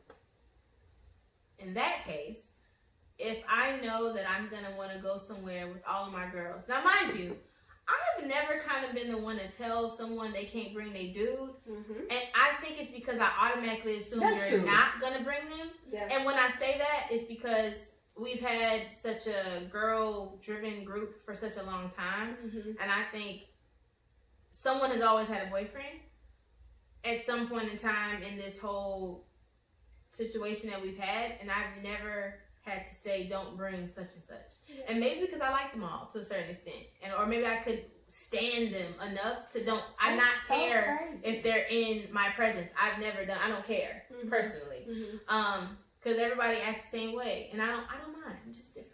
I don't care. Yeah. But when you want to be free and you want to say what you want to say to your friends, Yeah. if I haven't seen you in months, I don't want to see you and your nigga. That's just me. But I'm not going to say it. Yeah. Hey, let's hang out. I want to go to this place at this time. Mm-hmm. All you know is it's just me. Yeah. I've had this happen to me multiple times. Why wouldn't you say it? People, huh? Why wouldn't you? I just thought it was a given. If you know that this person probably isn't a given, then what? Like, you know, I'm gonna bring couch pillow. Well, then I would say, I think we should have a best friend meetup. I'll just say it, Thank you know? Yeah. So Yeah, I it's want you to say. I was like, I want you to say. Yeah, it. like, I would definitely like, just say, tell hey, them, like, don't bring this nigga hey, today. you know, let's just let it be me and you. And Yeah. I still wouldn't say don't bring a nigga. I would say let it be me and you. Yeah. So I don't know Yeah. why my wording wouldn't be that, but let it just be us. I haven't seen you in a long time. Let's catch up. I got some shit to tell you. I cannot speak freely. This has happened to Or me. another sugar-coated way you can say it, because that is sugar-coated-ish, but this is very sugar-coated. Oh my gosh, I can't wait for it to just be me and you out having drinks. Yeah. It's been so That's long. subtle. That's I'm not gonna subtle. do that. I'm like, can you just please be me and you? Like, I got a I lot going don't- on. I'm in the I feeling right don't. now. You're not bringing that. That would like That's- go it's the over difference. somebody's head for real because Yeah. it still could It be could. me and you with him. And him. But I get that. But like I said, so Leah and I are totally different. I don't like offending people when Yeah. it comes to their relationship Yeah. and shit like that because it's sensitive for everybody. This person may not have had a boyfriend for 7 years. Yeah. And then they finally get one. Mhm. The fuck am I? Like, this is what I'm Yeah. thinking. I'm like, wow, she's been waiting on this moment Yeah. for so long. Yeah. And then this person finally meshes with all of us. I'm not going to say it. But I've never had to. But, wait. It's also happened with the girl. It wasn't a boyfriend. They brought a friend that they didn't say that was coming. And that's happened multiple times. So, like I said, me just saying, hey, let's us hang out, let's go to lunch. Yeah. I'm assuming that you respect what I just said enough to know that it's just us. Yeah. If I didn't say, hey, I'm about to wrangle up the girls and we about to go hit up this, I didn't say that. I called you specifically and I asked you, let's do lunch. What the F does that mean? Yeah. And I think it's selfish. And sometimes in those relationships, like you said, one of the partners don't agree. Yeah. And they didn't. Why are you going without me? I'm coming. And so to avoid an argument, and they know that I'm not going to care, okay, come on. Because Micah ain't going to care. Because Micah doesn't care, usually. Right. And I'm not going to make a fuss because Micah usually doesn't make a fuss. Yeah. But when I really need the one-on-one, I literally say, I want to have lunch with my best friend. Yeah. I just say exactly what that is Yeah. without excluding anyone. Right. I just go straight to you and me. Let's have me and you So, time. but okay, so that's why I want to ask you that on that. So, to me, let's say I bring my couch nigga everywhere. You wouldn't say to me, you'd still feel nervous saying to me, do not bring your boyfriend? Not nervous. I wouldn't say it. So let's me. But that's what I'm asking. Why? Because It doesn't matter. Whoever it is, like I said, it was a girl and a boy. no, but here's what I'm saying. Okay. There's friends that I have have that I wouldn't say that to because I don't know them in that type of way. And if anything, I would have. This is me trying to be a less blunt version of myself than I am to accommodate to them because I don't know them. And again, I want to offend them. I don't feel like I should offend you by saying don't bring Willie. I want to talk to you only. Yeah. Like literally just like that. Don't realize I want to talk to you because you're my best friend and you know that already. So you shouldn't be offended or flabbergasted or shooketh because it's you. But they're going to be. But that's the thing. It's their hat. But we talked about that. And we talked about it where as best friends you should already know that nothing I say to you in any type of way would be taken in that type of way. Unless you already feel a way about it. That's what I'm saying. So then, again, to back what I'm saying, I would have no problem saying it to you because I don't expect you to feel a way about it. But I expect you to know. But I just don't. I just don't. I'm asking you. Why? To me, yes. Or why? Like if I did it to you, would that offend you? Mike, I want to go to lunch with just me. You don't bring Willie. No. Just because you say don't bring Willie. But that's what I'm saying. I want to go to lunch with you. Mm-hmm. Why does that involve anyone else? You don't do that. That's what I'm saying. You don't do that. So it's hard to ask you that. So that's it's difficult because I say what I mean. Yeah. Let's go to raw sushi together. I don't have to exclude or bring up anyone else. Yeah. Unless you have a history of doing that. Yeah.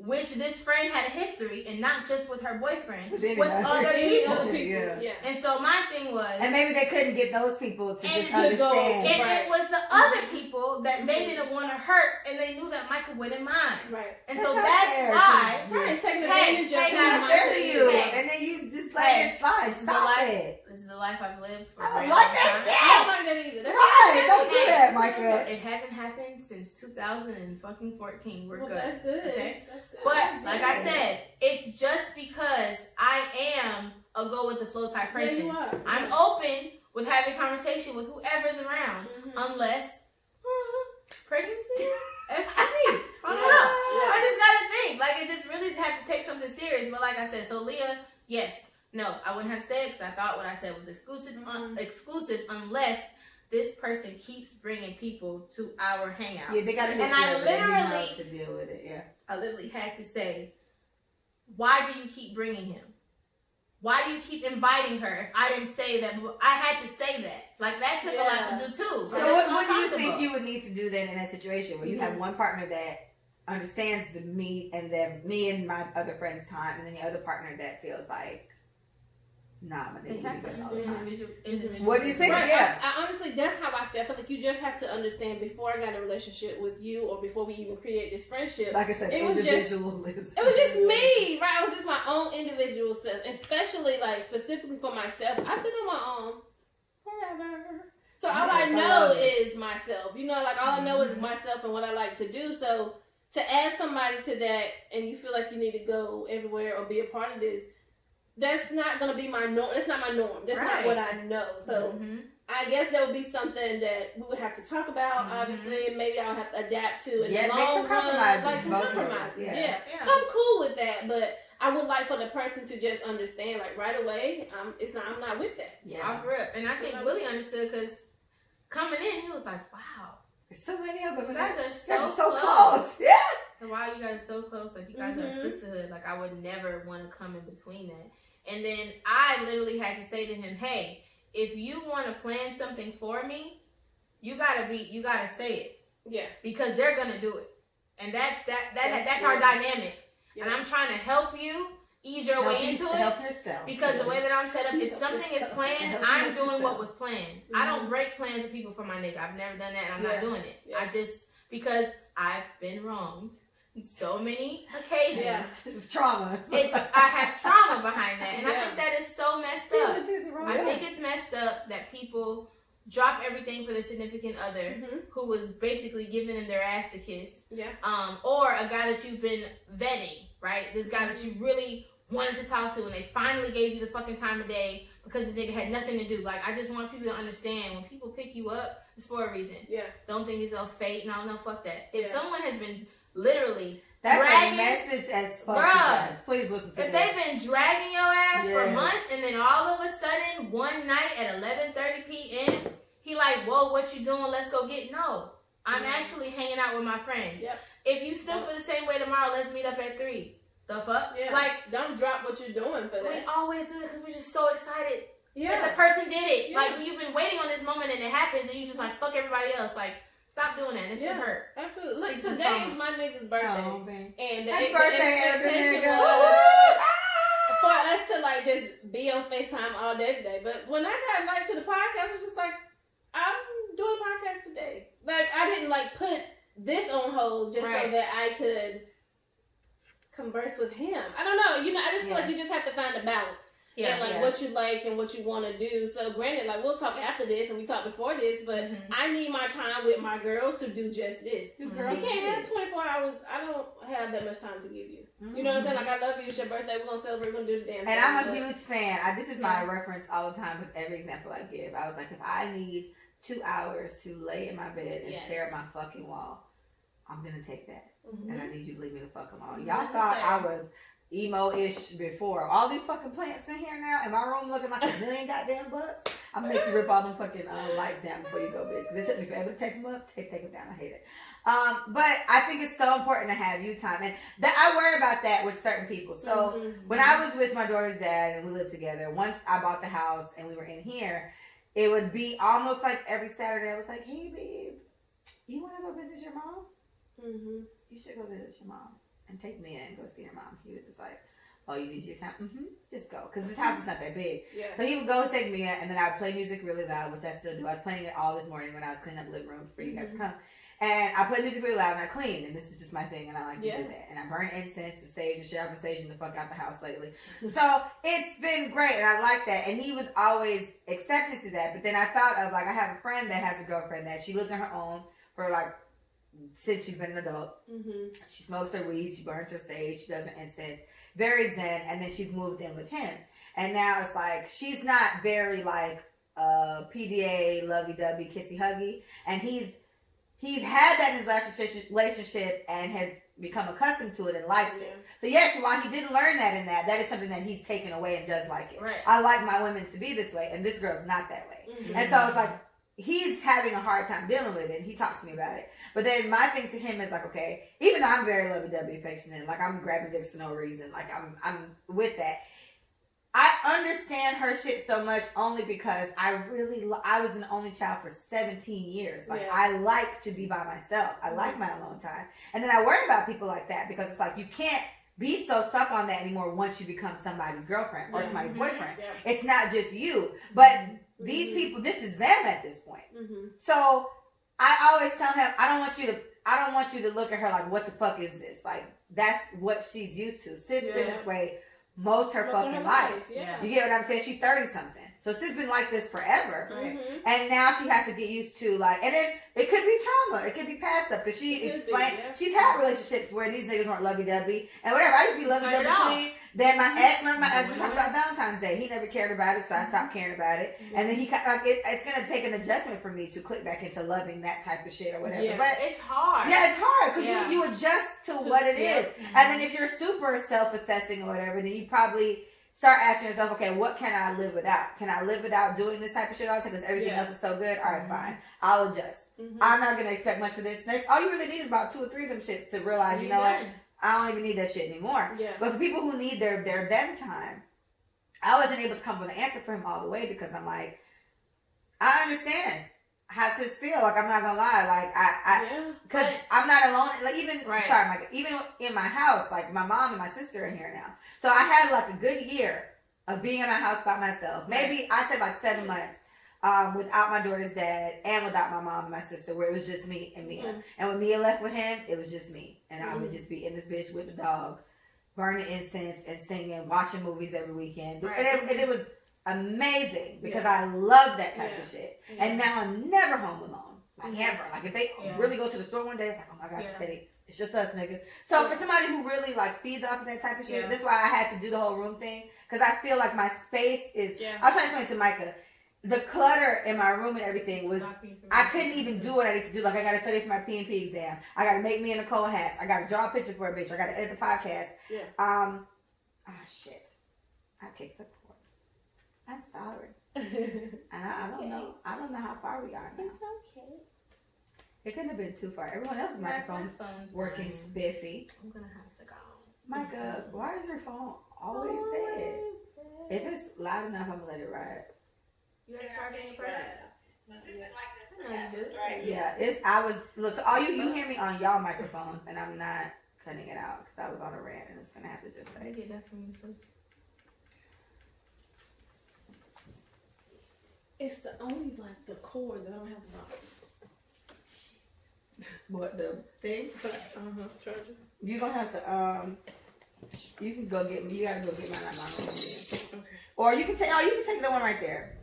Just take my my goddamn black cord. That whole plug will come out. So you don't be scared if it does. Just This? yeah. There you go. Ooh, she look like her mama right here. Yeah. That face was hilarious. Oh, I'm Lord. gonna wave it. I might edit this out, guys. Maybe. We'll see how it is. Just me.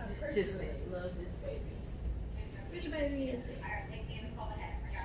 Girl, she's adorable. Look at this face. You are your mother's child. Oh my gosh, she is. She was just like a daddy, Lord.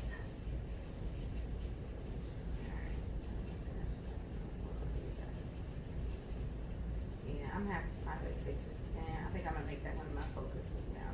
The plan is to sit in the middle of that floor. Like I'm gonna start New Year. I'm supposed to stretch. I'm supposed to know how to do a split by October. So the stretching thing, I have my stretching apps, and I just got study for this test, and I'm so. Yeah. What is the PMP? So PMP is a project management. I don't know what the last P stands for, but it's. I'm a project manager, but it's like a certification. It's like if you're an electrician and you've done electrician all your whole life, this certifies that you're like a real deal electrician. And honestly, I feel like it's so unnecessary to have this shit because whatever. But most jobs now in my profession, they want you to have it before they hire. Now, mind you, this test is $500 and something, and you have to renew it, if you will. It's not $500 every time, but you got to renew it every year. So I got to take classes and stuff like that to egg it on, and it's honestly. It's whatever, but I need it because I'm trying to make changes. So I'm like, all right, fuck it. I got a master's degree in it, which gives me an extra push. But for a lady that got 20 years in project management, her that would trump my master's degree. Yeah. So the only way I could trump all these old bitches is to have the master's degree and the PMP. I just look like a gem. I'm like, oh my gosh. She's like a fucking needle in a haystack. Yeah. Let's get the black girl. That's just like, I forget the test that people who have the social work degree, they have to take a test. Yeah. There's And always that's one of them exactly shit. what that is. Just It like makes that. them like. We just stand out way more, and I Stand need out, the big yeah. money, big money. Absolutely. Okay, so we're catching back on now.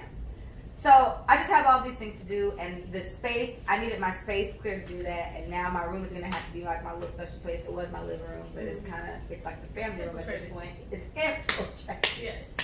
So, yeah, but the question I guess I was posing to you guys was that, like, for somebody who does need that space, right? They like their me time. I want to say, is it possible? But how feasible is it for them to be in like a successful relationship when they got a woman or a man that's completely opposite? I want to hug you every day. Yeah. I want to kiss you all the time. Yeah. I want us to be together every day. So I think what's very important is to recognize where people are coming from. And I think if you're very transparent and upfront, like you know how you like subtly said, hey, take me in to go see her grandma. You should go see your mom. Figure it out. You're like, you know what? Let me alone. Cool. Like you already had an understanding before that even happened. So we did it at the apartment. Yeah. So I honestly think because Willie's friend is dealing with something he was dealing with something like that before, and she just was not affectionate. And I do think the lack of touch for some people does weigh on them. And I don't think they intentionally make it about you, or they say that you're not doing this purposely because of me. I think they just feel bad that you're not affectionate. And affection brings a different type of intimacy. And if you lack that, I don't know how strong your relationship can be moving forward if you're, boom, shit you're willing to deal without, right? Like, can you live without ever being randomly I make you actually, that's my thing. Deal breakers. You complain about something with your boyfriend, Yeah. I ask you, can you deal with that for the rest of your life? It's deal breakers. That's So how you gotta know. honestly, being an affectionate person and losing affection and then having to figure out how to get that shit back, like I don't know her personally, and I've never been the only child, but I've always liked my space. It's just how it's been. I think because the way that me and John were, we were so different, we have to have our own space. Yeah. I don't like games and cartoons and shit. I want to watch Different World and play with worms. Yeah. Like I was just different. So My thing is, I think that would be something to really analyze your relationship. And unfortunately, it's a hard thing to look at because it's not deep. Really. It's really not. Like, this person does not have a character flaw. This person just doesn't hug you. This person doesn't kiss you enough. That babies lack love and empathy when they don't get hugged enough. So if you take that shit to an adult, that shit does weigh on you. So if you're a person who needs touch, that is your love language, and you're with a bitch who does not do that naturally, it'll be one thing for them to try. It's one thing to know that my boyfriend loves affection. Yeah. Although I think it's so annoying that he has to be hugged every hour or anytime I pass him. Like, if I'm in my room and he's in the living room, if I walk to the kitchen and get something to drink, let me go kiss this nigga. Let me go kiss this nigga. Okay. Let me go scratch his head. Let me touch him. Even just like a little sweet bite. Let me grab his dick. That's what I'm saying. Just something. I feel like if you think about the person that you're with and you're thinking about what they love and need from you, if you're able to get past your own shit and still have your alone time and still not be the most affectionate person, I think that's the best of both worlds. But if you can't do that, you should consider moving on. So this was my advice to the friend of mine. I was just like, this is something that you really got to consider, because for you to like the affection that your girl not giving, he didn't even realize how much he liked that shit. Now that he's not, until he's not getting it, and he was like, man, like, I'll roll over, bruh, and like, she, and I know, because this is my friend, like, I feel bad for him. So he's like, I roll over, and like, she probably just be on her phone with it. Like, she been up for like the past, 10 minutes. I didn't get like a roll over, kiss, good morning, nothing. And even when like, she'll probably feel him shimmy, I'm thinking about it because I'm like affectionate queen. So like, I'm never the first one to wake up unless I gotta go to work. But the two niggas I've spent most of my adult life with, they are very touchy-feely. They're very affectionate. They're very cuddly. Like, whatever. As tough as they are, these niggas cuddle when it's nighttime. So I get woken up by a kiss on the cheek, good morning, babe, whatever. I love these type of things. If I date a nigga who didn't do this, it would stand out so much. Like, what's wrong with you? Even Tampa, the little fling I had, I spent like a couple days with Tampa. We went out of town, and this nigga was hugged the fuck up. Like, I literally the whole night, I was in a nigga's arms. It was lovely. And so these are the type of things I think about, like, but because I know I like my space, I felt bad for her, because it's just like, it's really compromised, but it's so difficult, because space it's like, and affection, low-key is differently. I'm not saying true, but my thing in is, her regard. True. You is True. No, but you're right, because we're talking about, you're right. Yeah. And my thing is, she's not used to doing it. So that's where it's like, it's just something that she's not used to doing. That was the overall thing. I'm not used to having you in my face every single day. Which, to be fair, she's not complaining about that. The complaint in that particular situation is something that she used to do all the time when she was on her own, that he hates that she does. Yeah. So if anything, I've kind of been defending her a lot in the situation. Like, you trying to get somebody to stop doing some shit they've been doing their whole fucking life. Multiple things you're trying to stop them to do that they've been doing their whole life. Yeah. I'll tell you guys more off air, but it's just like, I feel bad for her, and it's like she's trying to make it work. I feel like she's compromising. And to be fair, I feel like he's compromising. But I was like, and I hate to say this, friend, but y'all might not be the match. Yeah. Because at this point, you are being forced, if you will, to live the type of life that you're not happy with. Yeah. You're not happy with this particular thing that they do. You're not happy with their lack of affection. You're not happy with this type of thing. Yeah. And then she's being forced to become an entirely different bitch. You want her to do kissing and hugging shit that she don't do. You want her to stop doing something that she's always done. You want her to get used to this. So it's like, to me, it's unfair to the two of you. Yeah. Too much. Yeah. Right? Compromise, okay? Yeah. Erica, I like to smoke weed. You don't like weed. Okay, compromise, because this is like this with my ex. Both my exes. You smoke and I don't. All right, fine. You can smoke, but you cannot be tonguing me down with like a mouthful of like cannabis. You need to like freshen that bitch up first. Like, I don't smell like straight goddamn gin when I come to your face. Right. I need you to not smell like weed. All right, baby, done deal. And this is the fix. Manny used to, I think, smoke on his way home, I think. And then he would take the shirt off and like leave it outside, because that's just, he had dread too. It was a lot.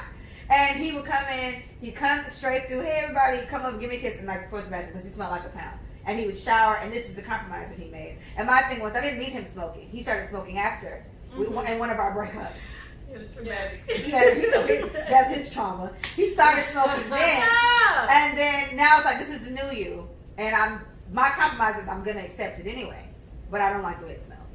So fix it. And I do not want weed like just lingering around my fucking daughter. So you gotta fix it. And guess what? It's your daughter too. So fix it. But you know what I mean? So I feel bad for sis. I still defend her so much because I'm just like, you ask her to do so much. And one thing I warn about in these type of situations, and even in what you were talking about, the example you brought up, where one partner feels like we gotta do everything together, the next partner feels like I need my space. Yeah. The partner who feels like we gotta do everything together, they need to be, to me, if they're being fair, being real with themselves, you forcing your partner to not do shit without you, there's gonna be resentment that gets built up there. Sure. I can't do shit without you, bitch. Yeah. I can't do shit without you, nigga. Like, resentment gets built. I'm gonna stay home, but I'm mad. This is like the thing with Manny and Tasha. Yeah. I'm gonna stay home, but now I'm aggravated because you done made me stay here all day. You're not getting what the fuck you wanted. And then it builds spite because the guy that I was with before, he didn't want to do anything with his family. He did not want to go see his mom. He wanted to be in my face all day. And I thought that was a disconnect with him in general. Something is not right with someone who wants to do that. Throws your whole life into another person. That is not safe. And I'm dead ass. The reason why I broke up with him was because I saw a Lifetime movie that reminded me of my relationship. It was so funny. I said, I'm gonna die. It wasn't funny, but it is because she's like, Leah, I'm gonna die. Okay, what? Literally. When you think about it, it's obsessive. Yes. It's an obsessive behavior when someone does not want to do anything else without but be in your face all day. And I think what did you do before me, nigga? And I think it honestly has to do with a lack of attention growing up. Like, everybody brings their childhood shit in some way to a relationship. If you're not if they don't deal with it, if you're not dealing with it, if you don't deal with it, they follow your ass around like a shadow. My thing is, sometimes you gotta let that shit go. Yeah. And he was a better boyfriend than my last, but he wasn't it. Thank you for showing me that this is what it could be like. Right. But you are still the type of person that I shouldn't be with. Although you're actually wanting to do these things with me. Because the one before didn't want to do this. He wasn't interested. Yeah. So I went everywhere by myself. So maybe I'm used to not having my nigga there. And having a nigga there was like, what? Alright, I have a question. So this question is from, I'm on the Let Us Say It For You page. So first of all, thank you. Turn up. Kenneth Saunders 700. So he said, I have a question. If you have a woman and she wants to know where you are every time you leave the house, leave her! Is that a bad thing or not? Leave her! Micah says leave her. Did you cheat on her before? Let's talk about it. Did you cheat on her? Did you do anything to make her nervous, Kenneth? Did you cheat or not? Okay, because you didn't say it was you, but did this person cheat on this woman? Yeah. Did he give her reasons to not trust him? Did she have a gang of bitches in her phone? Like, because these things lead up to why she may ask you that. If the guy in question, asking for a friend, right? If this guy gave her no reasons to be concerned, and she's asking him these questions, then we have a different answer. So we want to know, Kenneth, did he do anything beforehand to make her feel? I'll give you time to answer. All right. Yeah. So I think if you don't deal with the past traumas that you have or whatever, and this takes, I love saying self-assessing because it is all about self-assessing. Yeah. If you do not self-assess what you got going on, you are going to bring this fucked up stuff into every relationship. This kind of leads on to where something that I saw recently, but I feel like I always felt that way, but I finally had it worded properly, and I think it might have been Will Smith talking about him and Jada with the whole happiness. Yeah, the happiness thing. Like, I'm with Erica, and I'm not trying to. I don't want to depend on Erica to make me happy. I need to be happy as an individual, and you be happy. Yes, you can. I said the same shit, same analogy to Erica Holness at 10:54 this morning. Okay, continue. But yeah, that's crazy. Okay, it is Kenneth. Kenneth said, "No, I don't cheat." Okay, Kenneth. So it's you. Thank you. Thanks, Kenneth. Thanks, Kenneth. All right, so Kenneth, so Micah says leave her. Okay, Micah, give him your synopsis on that. She wants to know where he is every time he goes. So my thing is, she's carrying a past trauma of not trusting and being lied to. Right? It may not be you, but I think anyone who wants to know your whereabouts that many times has too much time on their hands personally. And I think it's something deeper. It probably goes past you. But if you haven't had the conversation of why you need to know where I am every waking moment, then you need to have that conversation. Just ask why. Hey, babe, is why something you going on? Like, what's going on? Like, why? Because I don't report, and that's what I feel like. I feel like I'm reporting to you. Yeah. My mother doesn't even ask me where I am as much as you do. Yeah. And she's the one who gave me life, and she's the one who cares about me more than everybody else does. Assuming that you have the upstanding mother. So yeah, hit it with that. Hit it with that. Or Ken. leave her ass. Okay. And then what do you think, E? I think it's really important to have a conversation. Just talk to her, because Talk to her. I honestly feel like there's a lot of insecurities built up in sis as to why she is asking that. But we don't want to judge that, because Right, everyone we don't has know. their own trauma, Right, we they don't have know. their own insecurities, they have their own thing going on. So I think it's healthy, like in relationships specifically, it's so important to just talk about stuff. Right. Like, just talk. It's no point in like assuming. I don't know, just like making up your own idea of why she's asking me this. Just have the conversation and ask her.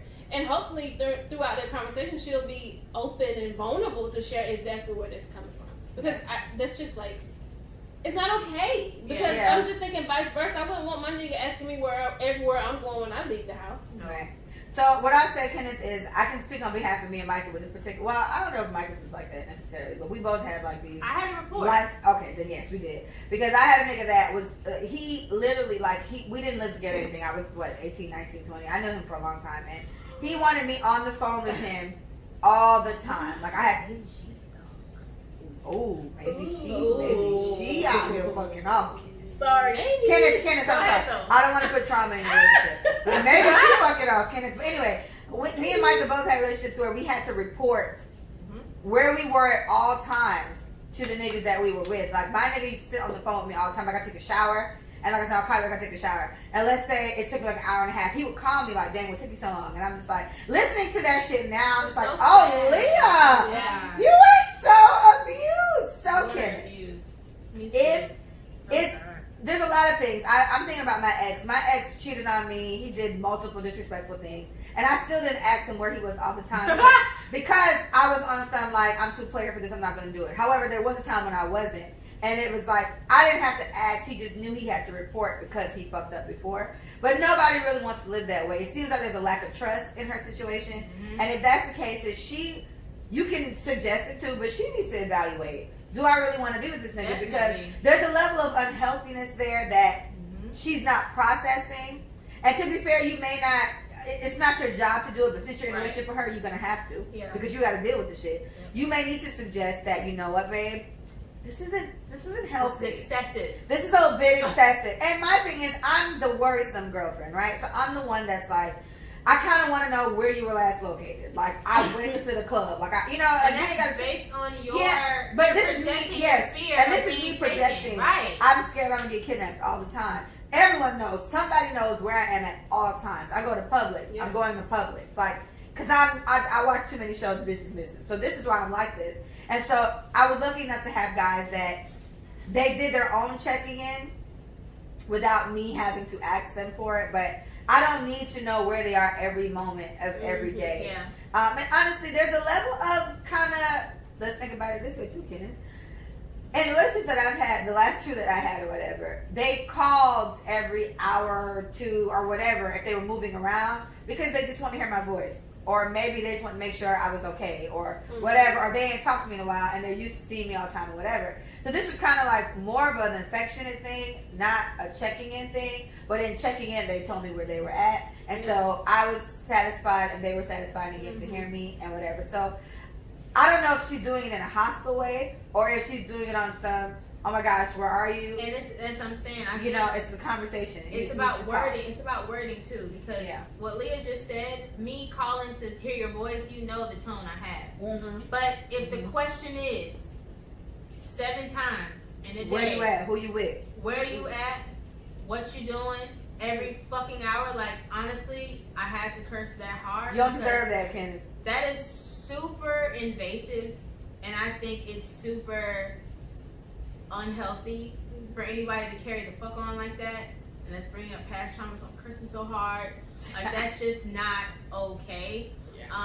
But I think overall, I saw a show and this girl thought it was just okay to do because whatever. But when they go out together, she would be the flirtiest one. Oh. He would have to pull her away from the bar Tell her because to she was calm the getting fuck too down. fucking whatever. So that's why I said maybe she's a dog. No shade. Don't put on let us say it for you. You just throwing shit out, sis. But for the most part, I was questioned because he was doing questionable shit, right? And so in retaliation, he was hoping I wasn't retaliating, right? Because I had every right to retaliate. And in my situation, a guy who checked me every day and wanted to know what I was doing all the time, he was doing some wild shit. He was doing some wild and so shit. that's what I'm saying. So it's a projection. It may be her doing that. Maybe she's doing something. Another thing, y'all, when I'm questioned, I get aggressive, and it's because of my trauma. It's because of what happened. I don't like being asked what I'm doing and where I'm at. Where you at? Like that whole just where you at? Nothing else. What? Show me where you at. Yeah, and then niggas be like, "Oh, I called just on what you was doing. What's up? What's up?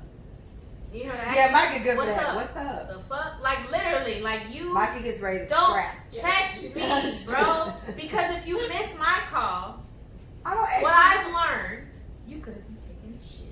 Mm-hmm. Maybe You could have been charging your phone. Maybe your phone. You could have been helping your grandmother off the You were fucking assisting floor. the elderly. Whatever. You don't know what people are doing, so why do we always have to assume it's digging in somebody's shit? That's the problem. Assuming we all get Yeah. stuck in doing that, and we have to stop because it's a real world that's happening out here. Yeah. People really going through shit. Like really going through things, and Yeah. we're assuming the worst. One of the first things Micah said was she has too much. People do that. They have too much time on their hands. Well, we need to give sis a hobby. I be too busy doing whatever the fuck I'm doing to be clocking a Even nigga like thinking that. about that. And For real. sometimes I be Like, too no. busy just sitting in my fucking bed putting shit in my shopping cart to be asking That nigga what the part, fuck you doing. sis. That's enough. Like a bitch be shopping. Ready to check out. Oh, this quarantine Ready is to the check worst out. thing. The worst thing that happened to me. Well, Kenneth, I would like to know that you are the first question that I've actually Thank you so gotten much. on the actual Let Us Say It For You podcast page.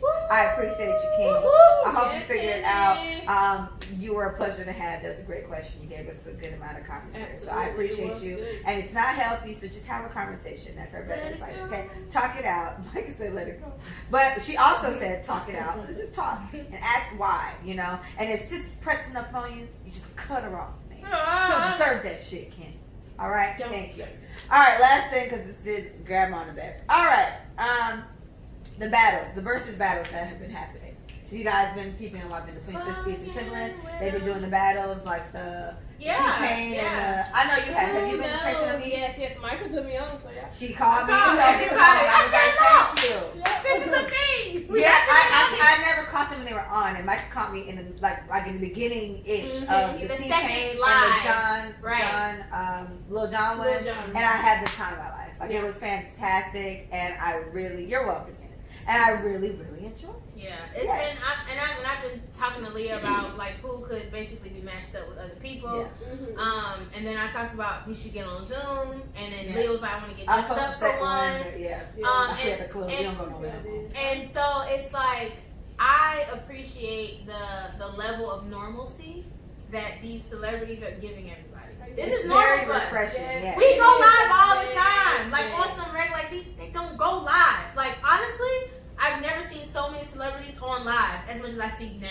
So it's like, oh, I'm connecting. Yep. You're connecting with me. Because you can't do shit either. Like it's just, Yep. I don't know. Shit either. Right, because they can't have concerts. You can't really make Yeah. money for real. You can't travel. Like, Yeah. and And that's this is all a great they do. way. This is a great way to. This is a good way to give back to your fans. Like For real. for musicians that are really doing it. Like this is such a great way to give back to Yeah, your man. fans, and I'm so Me appreciative too. of it because it's just so. Like the first one I saw live in action, yes, was T-Pain and Lil Jon, and I'm a huge fan of T-Pain. T-Pain is very fucking funny. So good. I've seen a lot of things T-Pain has been on. Like he's hilarious. He is. Honestly, he can literally consider being a comedian. From He's the so place. yes. This was the Freak Nick the musical, Yeah. and I have that still to this day Check on it 2 of my MacBooks. Out.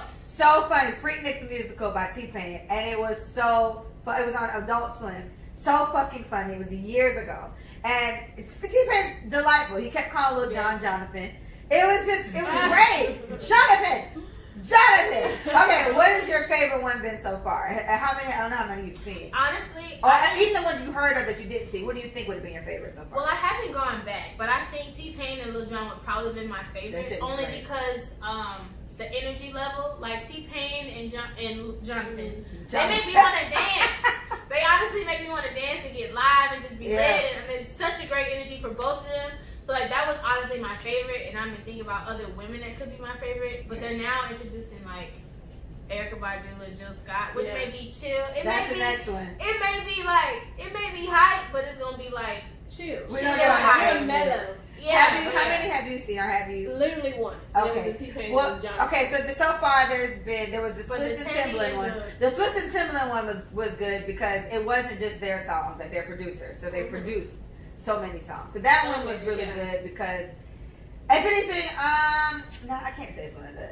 It was obviously one of the top ones, Neo? but there was like a Neo and heard Jonta about or whatever, that one. and that one I went back and watched them all because these were songwriter ones, and I write, and it's so impressive to just hear the song these niggas wrote. You know what I'm saying? Like I wrote this song, Yeah. and I gave it to Mariah Carey. Yeah. I wrote this song, and I gave it to Beyonce. Yeah. You know, it's to me. I was very partial to those, and I was very particular about there was the Dream and Sean Garrett. Now, Sean Garrett, I know of Sean Garrett, but I don't. I know of Dream more as an artist. Like my favorite Dream song, hands down, is Falsetto. I love Falsetto, but I love the Dream. The Dream is fantastic, but Sean Garrett is not to be fucking trifled with. Yeah. This man done wrote so many fucking songs. Right. He's Yeah. written and produced so many songs, and Right. he's been the artist maybe once or twice. Yeah. Whereas the Dream has had albums or whatever, so we Right. know him more. Right. But Sean Garrett is he's like a lethal weapon. Yeah. Like, and he was so He's fucked so up low with key that. too. You got if y'all ever just working I heard and need about time, let it play. It was crazy, but it was very good because they were just dropping like hit after hit after hit after hit. The Neo and the Johnson one, hit after hit after hit after hit, and it's so fucking impressive. Like to see the caliber of Just it. genius. That was on there. Musical geniuses. I've seen most of them, I would say, and I guess if I had to pick my favorite, it has to be the Babyface and Teddy Riley I one. didn't see it. Let me tell you how it's funny. I saw it when it was happening, and I still went and rewatched it. That's how much I enjoyed it because I need you guys to understand. I'm very like '90s R&B, and Babyface and wrote so many. The first song he played is my favorite Toni Braxton song. Love should have brought you home last Yeah. night. I was in here. Did I even listen? Should I even try? I was like, yes, baby! I was in here singing my heart out. And the first song Teddy Riley played was SWV. You make it hard for me. I was like, what the fuck? Yeah. The skill Yeah. was crazy. Yeah, And it it's was. just, it's so inspirational. But Babyface, for me, and I think it wasn't like a sweet. It just depends on the kind of music you like. Exactly. Right? Because Yeah. like just got paid. Like Teddy Riley just got paid. Mm-hmm. Friday night. Like come on, shit like that. Like that shit's lit. But then Babyface fuck around, he done wrote Can We Talk? Now I don't know if y'all know. If I ever got to do karaoke, I'm singing Can We Talk. That's it. That is my fucking every time I can hear that song when she out, she sends me a snap singing the song. And I said, that's why I fuck with you. Mm-hmm. I hear that song once a week, y'all. Because it's on like 3 of my playlists. Yeah. I love Tevin Campbell. And he wrote I'm Ready. Yeah. He wrote that song when he was in high school. He said he wrote that song, Babyface. Wow. Wrote that song over a girl. He kept it for a long, long time. And then he was like, he found a guy. He's like, I found this guy. And he just made it. And he played it. And I was like, oh my gosh. Aw. And then I started crying. She's not crying, but I started crying because Micah, this is a test for you. Babyface wrote the song that I want my husband to sing to me at our wedding. Damn, we ain't talk about that in a while. Hold on, let me You're refresh myself. See, it's an I don't old know why song. the fuck I keep It's a thinking black about man. this. Oh damn, then that No. cancels out that. No. It's not you. Nope. No. Hmm. No. No. No. No. What is I it? started crying already. So he said, "This is the build up for it." He was like, I wrote this song and it was gonna go to these. Hey Tarsha, he's like, it was gonna go to this artist and this artist, but then this guy found it and he made an anthem. My. Dang! Listen. You sure look good. Good. I started crying. That I started fucking crying, I bro. didn't think you want your husband to sing that too. That is it. When was the analogy made? I haven't heard that line in a while. Oh God. That was it. That is your song. That's the song. You know who got me on the song? My mom. My mom loved that song. My mom used to love Johnny Gill. So when that song came on, I was like, he wrote this song too? Yo, Babyface is a beast. But Teddy Riley is not to be trifled with. And then like it ended up getting fucked up a little bit at the end because they old and they had like issues. Is mostly Teddy Riley. Mostly Teddy. Yes. Teddy was struggling with the shit. I heard But that. I mean, Babyface didn't even get to like dig into the back. Babyface got someone to love him John B. He didn't even play that. I was ready for him to play that so I could cry again, my nigga. It didn't even come out. But that was probably my favorite one because most of the songs that were played, like Babyface made, I don't know if I can say it's my favorite Brandy song, but it's definitely top 3. Sit Up in My Room. I love Sit Up in My Room. Thinking about you. Hey. I'm just confused. Yo, that's what it's about. He wrote shit like that. Like, yo, Babyface is ridiculous. Like, I'm sick of him. And so, but Teddy Riley was so good too. And I heard like the Jam song that was used on Space Jam, the Michael Jackson Jam. All in your face. Teddy Riley. That's Teddy Riley. Teddy Riley did that song. Yeah. Right? That's crazy. Wait, is it the one where the lady is singing? Is it a rap? All I know is just him saying jam. Got a real jam going down. No. Not that. No. I'll play it when we get off. But it's called Jam by Michael Jackson. What's up? Oh, Jam. Yeah, that one. Yeah. That shit. I'm just falling in jam. Yeah, but then Teddy Riley is also making last forever. Like when Teddy Riley played that.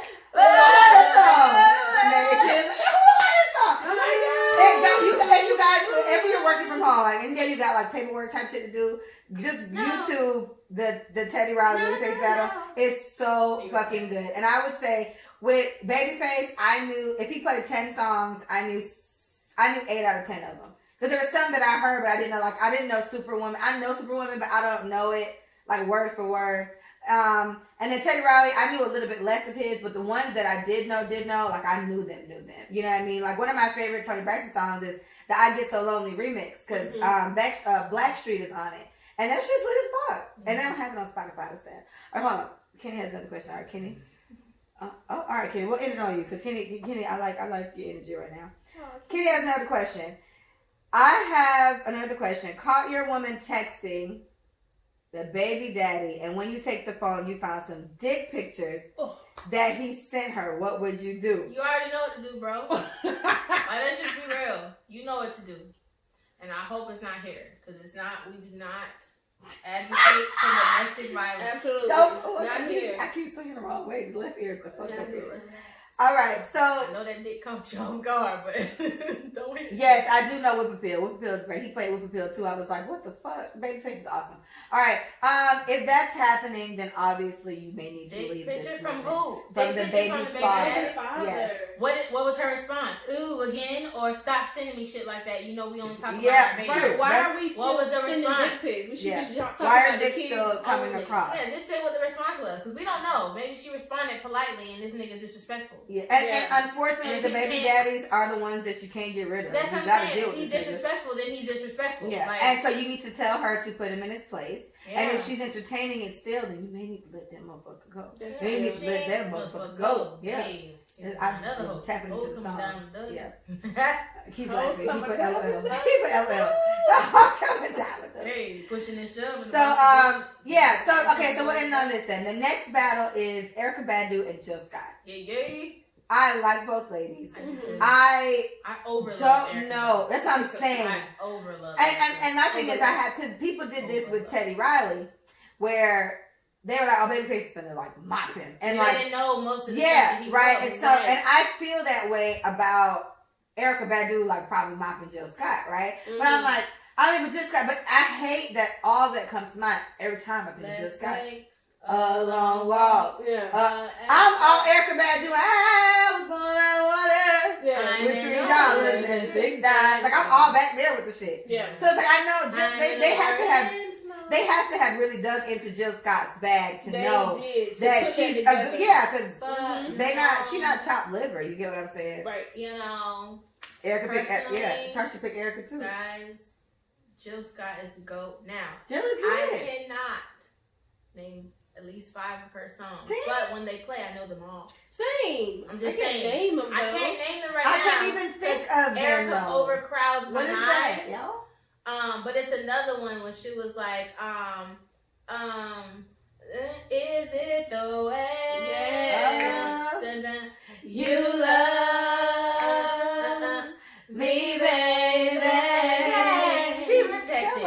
So she got a few that makes me get in my groove. So I listen. So I really feel like if y'all I know it. Yeah. You feel me? Yeah. But Erica off rip, I know her whole album when she was pregnant with her son 7 because he's a 90s baby. Yeah. And like she dedicated it to the 90s babies and the drums and shit. So Church like, talk about me, baby. Y'all better sing. that's it. So okay. Yeah. So maybe another thing then, because with everyone that they've had so far, these have been producers and or songwriters. Maybe they're So my thing is, as far as I know, I'm not to put it past them. I wouldn't doubt that Jill Scott and Erica Badu have produced or written songs for other people. Mm-hmm. But as far as I know, they're just artists, which means this is just solely on the songs that you've had. Mm-hmm. And then my thing is, how far in the back can you go? Because again, Neo wrote To the Left. He wrote To the Left. He wrote True. Single Ladies. So he was able to Right. whip these out at the end. I can't wait to be surprised. Yeah, Yes. that's a great Yes. good point, Micah. I can't wait to Let's be think surprised. about it. I feel like we're gonna be like, What?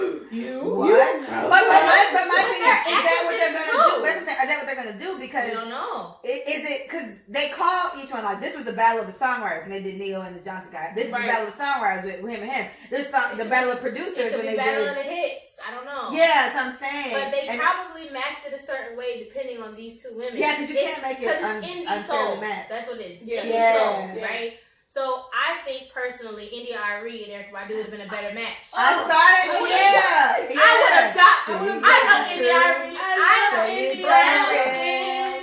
I love the way. Girl, that he makes heals me. He feel. I love heals that me. song. Listen, really quick before we. He heals me. I was a sophomore in college, and I don't know what the F I was going through. Maybe I done broke up with Terry for the last time. I don't know.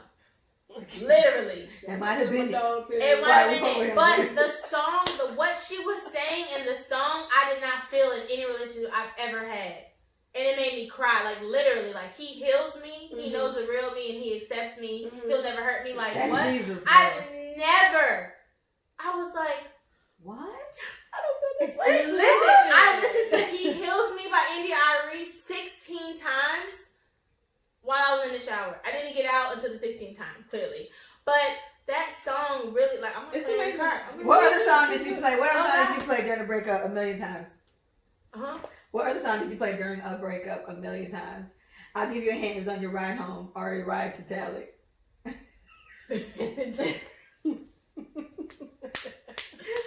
Want me to sing it? Yes, please. Oh, oh, no, Oh, no, God. no. Right, y'all. Heart attack, Oh my God. Yo, Heart Attack is a song where like Heart Attack never hit me. Y'all. Yeah, but I love that song. Heart Attack was a great Bruh, song. I rolled over. I never Listen, knew love. I was sleeping next to my ex-boyfriend in my mind because I was about to break up with him. I put my headphones in.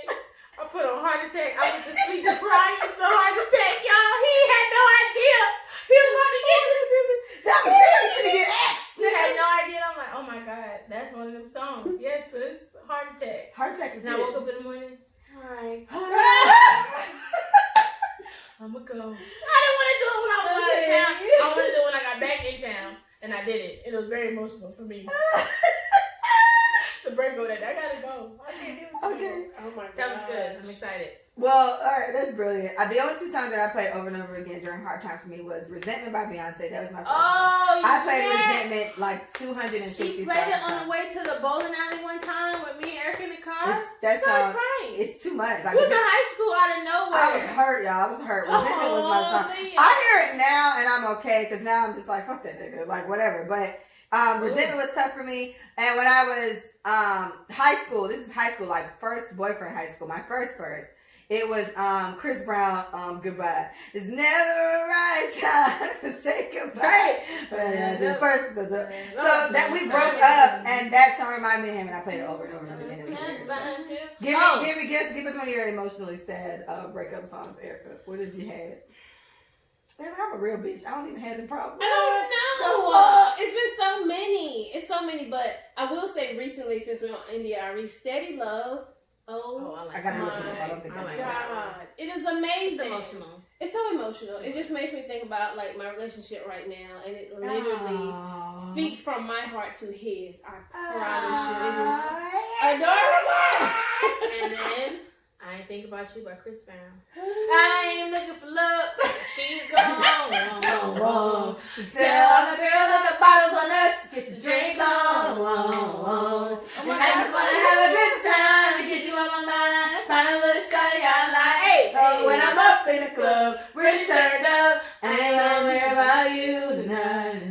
That was a good one, Mike. Hey. And I think about you tonight. Bruh, Shawty, what's up? Oh, baby. All the girls in the club. Goddamn, you say. You say. Goddamn, you say. Oh, You sexy. Listen, that was on the him and the Tiger, like yes, mixtape. But he ended up giving it to Bow Wow. Because remember, Bow Wow ended up making it it was one of his trash. singles. I didn't care for it very much. Sugarly trash. Yes. Hated the way Bow Wow did Didn't care it. for Sorry. All right, we'll end it on this. Savage remix. I heard it. I saw y'all comments in the group chat. It was okay. Like, I wasn't that, excited about it. Maybe I gotta hear it some more I know the time. whole thing. Or maybe I'm so tired of hearing the fucking song. That's that, probably what Beyonce it is. could have did it a little It quicker fucked for it up me. for a lot of people. Because I'm like, oh my gosh, it's heard this one. I think the TikTok challenge fucked the remix up for a lot of people because they're so tired of hearing the song. Mm-hmm. But I really did enjoy the remix. It was nice. Yeah. I read the group chat, so I read y'all mentioned the whole if you ain't got to jump to put your pants on. Yeah, I love the part where she was like, I got this shit from Tina. I got this shit from Tina. Like, I She really read that love shit. that part. That shit was lit. Personally, when Beyonce raps, I'm like, meh. Yeah, Yeah, maybe that's another reason. I mean, Yeah. It's a mer thing. It's not bad. It's just like, B, can you just start singing real quick? You know? she did. She's vocalized a little But bit. and that's another thing that I was like, I don't know if this is meshing with it. That's what I'm saying. Okay. Like I don't know if I don't like that part. I personally don't like that. You don't like that? Hate it. You don't like that? Hate it. It was too I much. could do without it. It was too much. But she had to put her staple in there. I She get did, you, she B. But did. B, you rapped. And you did your thing. Like she do her thing when she get on the Because thing. it gave me the whole, you hate us, Cammy, with that Illuminati mess. What's wrong with that? Yep. Yeah. From I see it, I want it. Yeah, that's what But I meant. 7-Eleven. But I didn't like that song. I didn't like the see it. I didn't like the song. I like 7-Eleven. Okay. Sideways. Yeah, I like that too. And that side, like I like her Yeah, boy. Lay your hands out, two side waving in Yeah, the air. I Two like side. that. Like she ripped that. Like I love 7-Eleven. Yeah. That's the only swag rap that I like. Well, this is something that artists complain about. I guess to give you guys a little insight. Say your genre. Yeah, that is like they always put us in a box. Artists and athletes complain about this. Yeah. And it's usually the black ones Mhm. because they say that they never allow them. Like we got a white True. person, they can be This an is actor, true. they can be a singer, they can be a Yeah. fucking author, they can build houses. And then with black people, it's like, oh, you're a rapper, you just got to be a rapper. Oh, you're an athlete, you just got to be an This athlete. is right. So we have to fight that urge. And the question for me would be, okay, well, why does it irritate me? Because I'm not just trying to be difficult with you, nigga. I don't like it. It's not good. Stop doing it. Think about it. Mind you, Yeah. if I cross into something and I'm like surprisingly good at it, you're not gonna hate me for it. You're gonna be like, oh. Yeah. Prime example. Chris Brown first started rapping. Thoughts. I liked it. It didn't bother me. I liked it. Yeah. It It didn't bother me. Yeah, it didn't it bother bothered me. You're right. Thank you. I'm like, oh. I was like, go ahead, Chris, breathe. And he had like a swag. I was just like, nigga, he talking? Like, but it's like he talking with a rhythm, so I could get over it. And even Trey Songz, for that matter. Yeah. People hate Drake. Willie hates when Drake sings. I do too. Hates it. But I'm used to it. It doesn't bother You me. hate If it. he came out doing both. I don't care for Drake. Erica hates it. I know just people- saying You can do that. I personally like Oh my Willie. God. I I say like shit. Yeah. I'm sorry. Oh my God. Hey. You I do. There's certain Drake, things. don't Like stop. that song, he was like, bitches in my old phone. I should I should call call him and go home. Like, there's certain parts I can take it, but it's like, to me, his singing reminds me of Nicki Minaj's singing. Like, you guys aren't singers. Like, you're trying to be in the field of doing it. Yeah. And your fans are going to stand for it. It's why, like, who cares about what we think? Beyonce, Yeah. that's probably been number one since fucking 2 o'clock yesterday. Yeah. Because, Beyonce's on it. she's And it on wasn't bad, but something about it makes me feel weird. And I guess maybe because I'm not used to... It was like, that's the shit. It I doesn't didn't go. like that shit. It doesn't go with I a didn't rap. like that. I guess maybe it's like not liking, because it's really just her being cocky. And it's like, why do we not support the cocky Beyonce? Because she fucking really love that is bitch. that bitch. Bitches love It was just Beyonce. Then they got her Yeah. face tattooed on it. Yeah. I just So- don't like the way they integrated the song. Like her The singing voice. okays could have stayed out. Okay. Like that shit could have stayed. All of that. Don't sing it all. It's just rap. Like, we could have done without your... We just did like the chorus part. Her rapping shit was alright. She's gonna Keep, rap no rap. just stay. Just all that other stuff. Has anybody heard And Nicki's verse on Say So? Say So is Doja Cat song. I know the Doja part. I didn't hear the Nicki. Oh, y'all heard the Doja. I like Doja Cat. Doja Cat. She's cool. I like Doja She Cat. got, That's the Say So song. So Yeah. Nicki did a verse on that. Apparently, Didn't hear it. yeah, I didn't hear it. I didn't hear that Yeah, either. it just came. It came out literally either the same day or the Too day bad, before. because you know what happens when B drops? No one else matters but B. No, Nicki. Sorry, They're Nick. talking about it. They like it. I hear you, Yeah. but the fact that we haven't heard it and only you've heard it, that means. But y'all don't listen to Doja Cat either, and But I it's don't different. either. So. Instagram. What I'm Yeah. telling you, Leah, social media tells all, and Yeah. I didn't even know there True, was a true. remix. That's real. So what I'm saying is, Beyonce has a clout that will Always. overclout anybody else. And they do even talk. if They it's talk good. about Meg more too. To be fair. Yeah, they Yeah, do. so like, okay, and then that could be based on the people that you follow. You feel me? Like I don't follow. I Doja saw Cat. both. don't follow- I saw both reports on the Yeah. Shade Room. However, I saw also again saw Meg doing a Over. video dancing to Over, it, and yeah. then I saw Meg again talking about I cannot Yeah, fucking that's believe what I got I'm dance that song. Yeah. So So yeah. that's my thing. You're Cool, right. Cool Off and Savage Challenge are the main things that I see all on my timeline on Facebook and Instagram. That culture Yeah. is so cool. It is yeah. good. It's a I want lot, Mia to but learn it's it. good. I want Mia to do it. You did Oh, it. I want Mia to learn it. I was very tired. It was very tired. It looked like I was tired. I saw of the watching video it. yesterday and I'm like, they had to do this 20 times. Micah. Paige said too. Man, Paige was like, she did it 1,000 times to get it right. I was like, y'all bitches better than me. It was very difficult. I almost gave up. I really did. I'm proud of you for Really sticking did. to it and not giving it up. All right, we have to go to Timbuktu now. I would like to thank you, lovely ladies. Micah, it's a pleasure as always. Jones, please come again. Absolutely. We're here, This was same great. time, Thank same you. place. Thank We you. enjoyed you so much. Yes. Thank you, beautiful bitches, for being here. Guys, please follow us at Let Us Say It For You on Instagram, Let Us Say It For You on YouTube, and Let Us Say It For You, just the you, on Twitter. Also, visit us at letassayitforyou.com and buy yourself a hat. Do it. I think I'm going to get hoodies. I really like hoodies. Like, Oh, get the hoodie. yeah, I like hoodies. Like, I'm a hoodie Hoodies. person, even though like I don't wear them all the time, but I have like mad hoodies. And like I have mad hats because I have a hat company. So Mhm. I have so many. But anyway, please visit us. Thank you guys for listening and watching. It's been a pleasure. Goodbye. Oh, no. Wait. Gosh, dang it. All right, we'll start the next episode. There's supposed to be 2 new segments in here that I keep forgetting. Mike is supposed to give you a segment. Oh, yeah. ending it with the And black I was supposed to give you a people. segment in the middle. But it's okay. We'll pick it up next episode. Don't you worry. You pretty little Don't fucking you head, worry. okay? All right, again, goodbye. Bye. Bye.